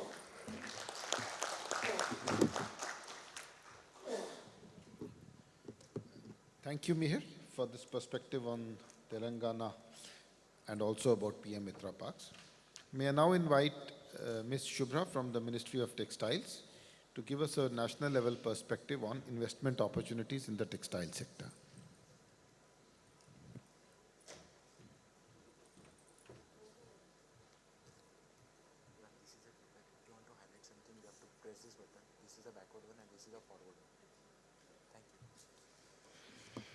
Good afternoon. Thank you, Chair. Thank you, Vice Chair. My greetings and compliments to Secretary General ICAC and all the ladies and gentlemen of the textile industry over here. So my predecessor has just talked about one state. I will continue with that dialogue, and I'll just take it to the national level as to, first of all, why India? Even though it's a very easy question and very easy to answer, India, as we all know, is almost going to be the third largest economy. GDP growth has been pitched at 6 to 6.8%, which is one of the highest. There has been a scheme of Atmanirbhar Bharat by our Honorable PM, which is self-reliant India, which has kind of announced a package of $270 billion. Largest youth population, by 2036, we will be almost 1.5 billion of young population. We have the third largest group of scientists and technicians.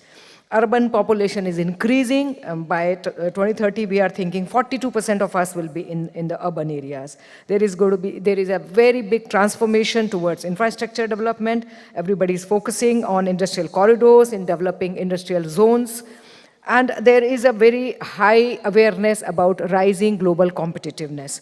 We are almost, we are, I think, 40th in the global competitive index. So there are registered 35 billion Indians in the Aadhaar scheme, which kind of documents everything. Global innovation index is very high. India is ranking has been improving.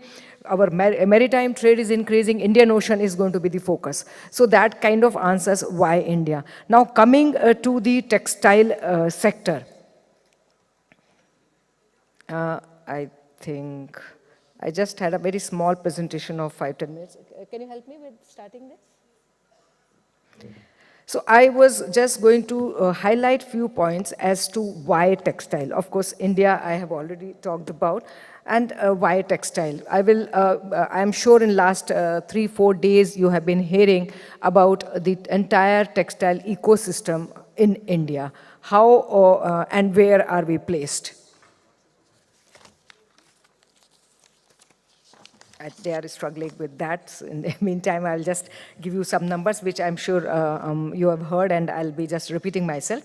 But still, I will just say that we are the second largest producer of MMF fiber, silk, cotton, largest producer of jute. Textile is extremely important for the country because this is the second largest producer, second largest employer of the people, providing employment to millions of people. We contribute to industrial output in a very big way, and exports are also substantial. We are presently, we are an economy of textile turnover of almost 150 billion, which we are kind of targeting to reach 350 billion. So that shows the high level of growth in the textile and why textile in India is the one of the thriving industry. Now, if talking about what is the ecosystem, present ecosystem in India. So we are there from raw material to the end product. In raw material, we are in natural fibers, cotton, silk, jute, flax, hemp, and we are also in synthetic fiber and artificial fiber, which is polyester and viscose. And in fiber preparation, we have the mechanized fiber, ginning, degumming, shearing, polymerization, cellulose pulp, everything, the entire process of the fiber is there. And in yarns, we are in natural yarns as well as man-made yarns. There is a ring spinning, rotor spinning, vortex, drawing, wet spinning. Every kind of process is there in India. Fabric, woven, knitted, non-woven, braided, every fabric is being made in India. We have the hand loom, power loom, rapier jets, water jets, air jets. Air jet installation is now just increasing on an everyday basis. Garmenting, of course, apparel, home textiles, traditional, technical textiles. Every industry is just expanding into everything. So for Indians as well as the global players, this is the place to be. And in marketing, we have the brands, retailers, buying houses, all companies, specialty stores. So everybody is looking towards India in the processing of dyeing, printing, finishing, cutting, sewing, everything. I mean, when I look at it, I see that all the entire value chain is present. So the enabling ecosystem, I would say there is a lot of focus on infrastructure, the quality, standards. We are now getting more and more aware of it. There are more and more Indian standards available.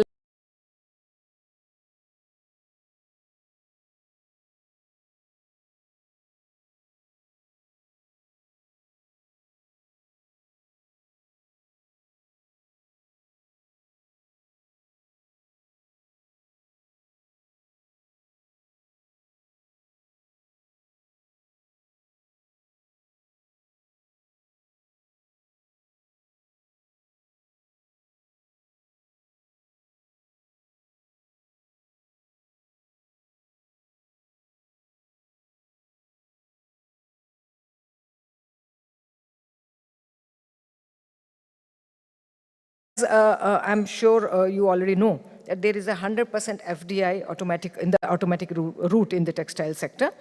And we are focusing more and more on the fast turnover time. So there is a port turnaround time has been decreasing. So it's the fastness, the quickness in the activities. Cargo handling capacities have been increasing. And by 2023, as compared to last 8-9 years, 86% capacity has increased. And we have a scheme, a flagship scheme called Samarth, which is focusing on creating skilled manpower. And I already talked about the availability of raw material. A lot of focus on innovation and designs, because one cannot survive in textile and not talk about innovation and R&D work. Some of the, I think they have, I'll quickly just take you, this I talked about it as to how our strengths. We are there in the entire value chain. And this is what I just now talked about it. And some of the flagship schemes I would like to touch upon. One very big scheme which my previous speaker has already talked about, PM Mitra scheme, and he has put before you all the details of the scheme. In that, there is a central component and a state component. So it's on a very kind of a partnership basis that we plan to do that scheme. Another flagship scheme is a production-linked incentive scheme. The scheme is still open. It is for MMF sector, so people can still join in the scheme. There is, the investment part is 12 million and 36 million. There are two parts to the scheme.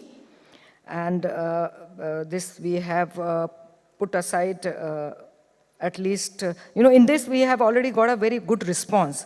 And already there is a 2,382 million investment has been proposed.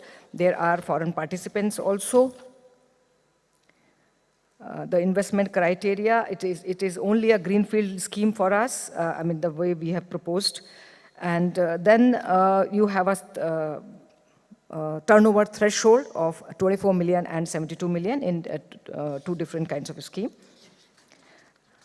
And I will just quickly take you to this. And there is, of course, a 15% rate of incentive given to the sales. It's not only for exports, it's for the entire sales.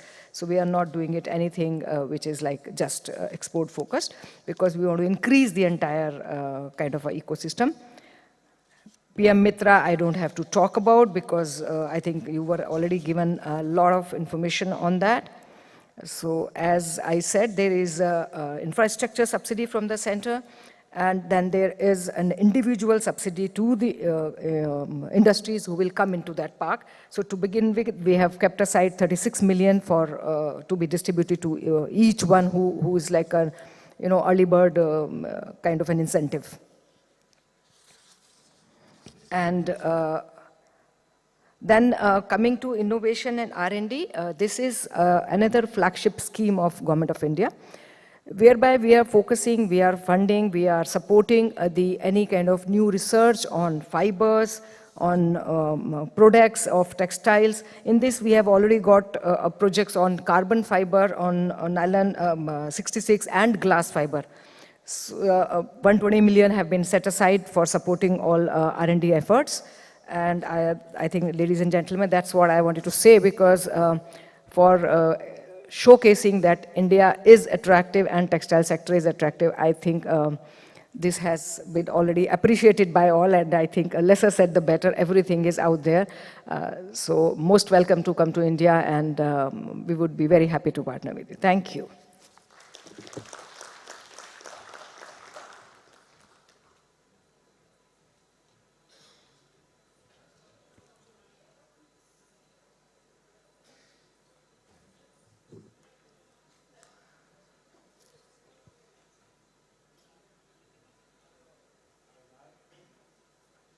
I now request the chair, Mr. Rohit Kansal, to give his concluding remarks. Thank you.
at one of those two sessions. And again, thank you for your participation and look forward to seeing the dialogue move forward. Thank you.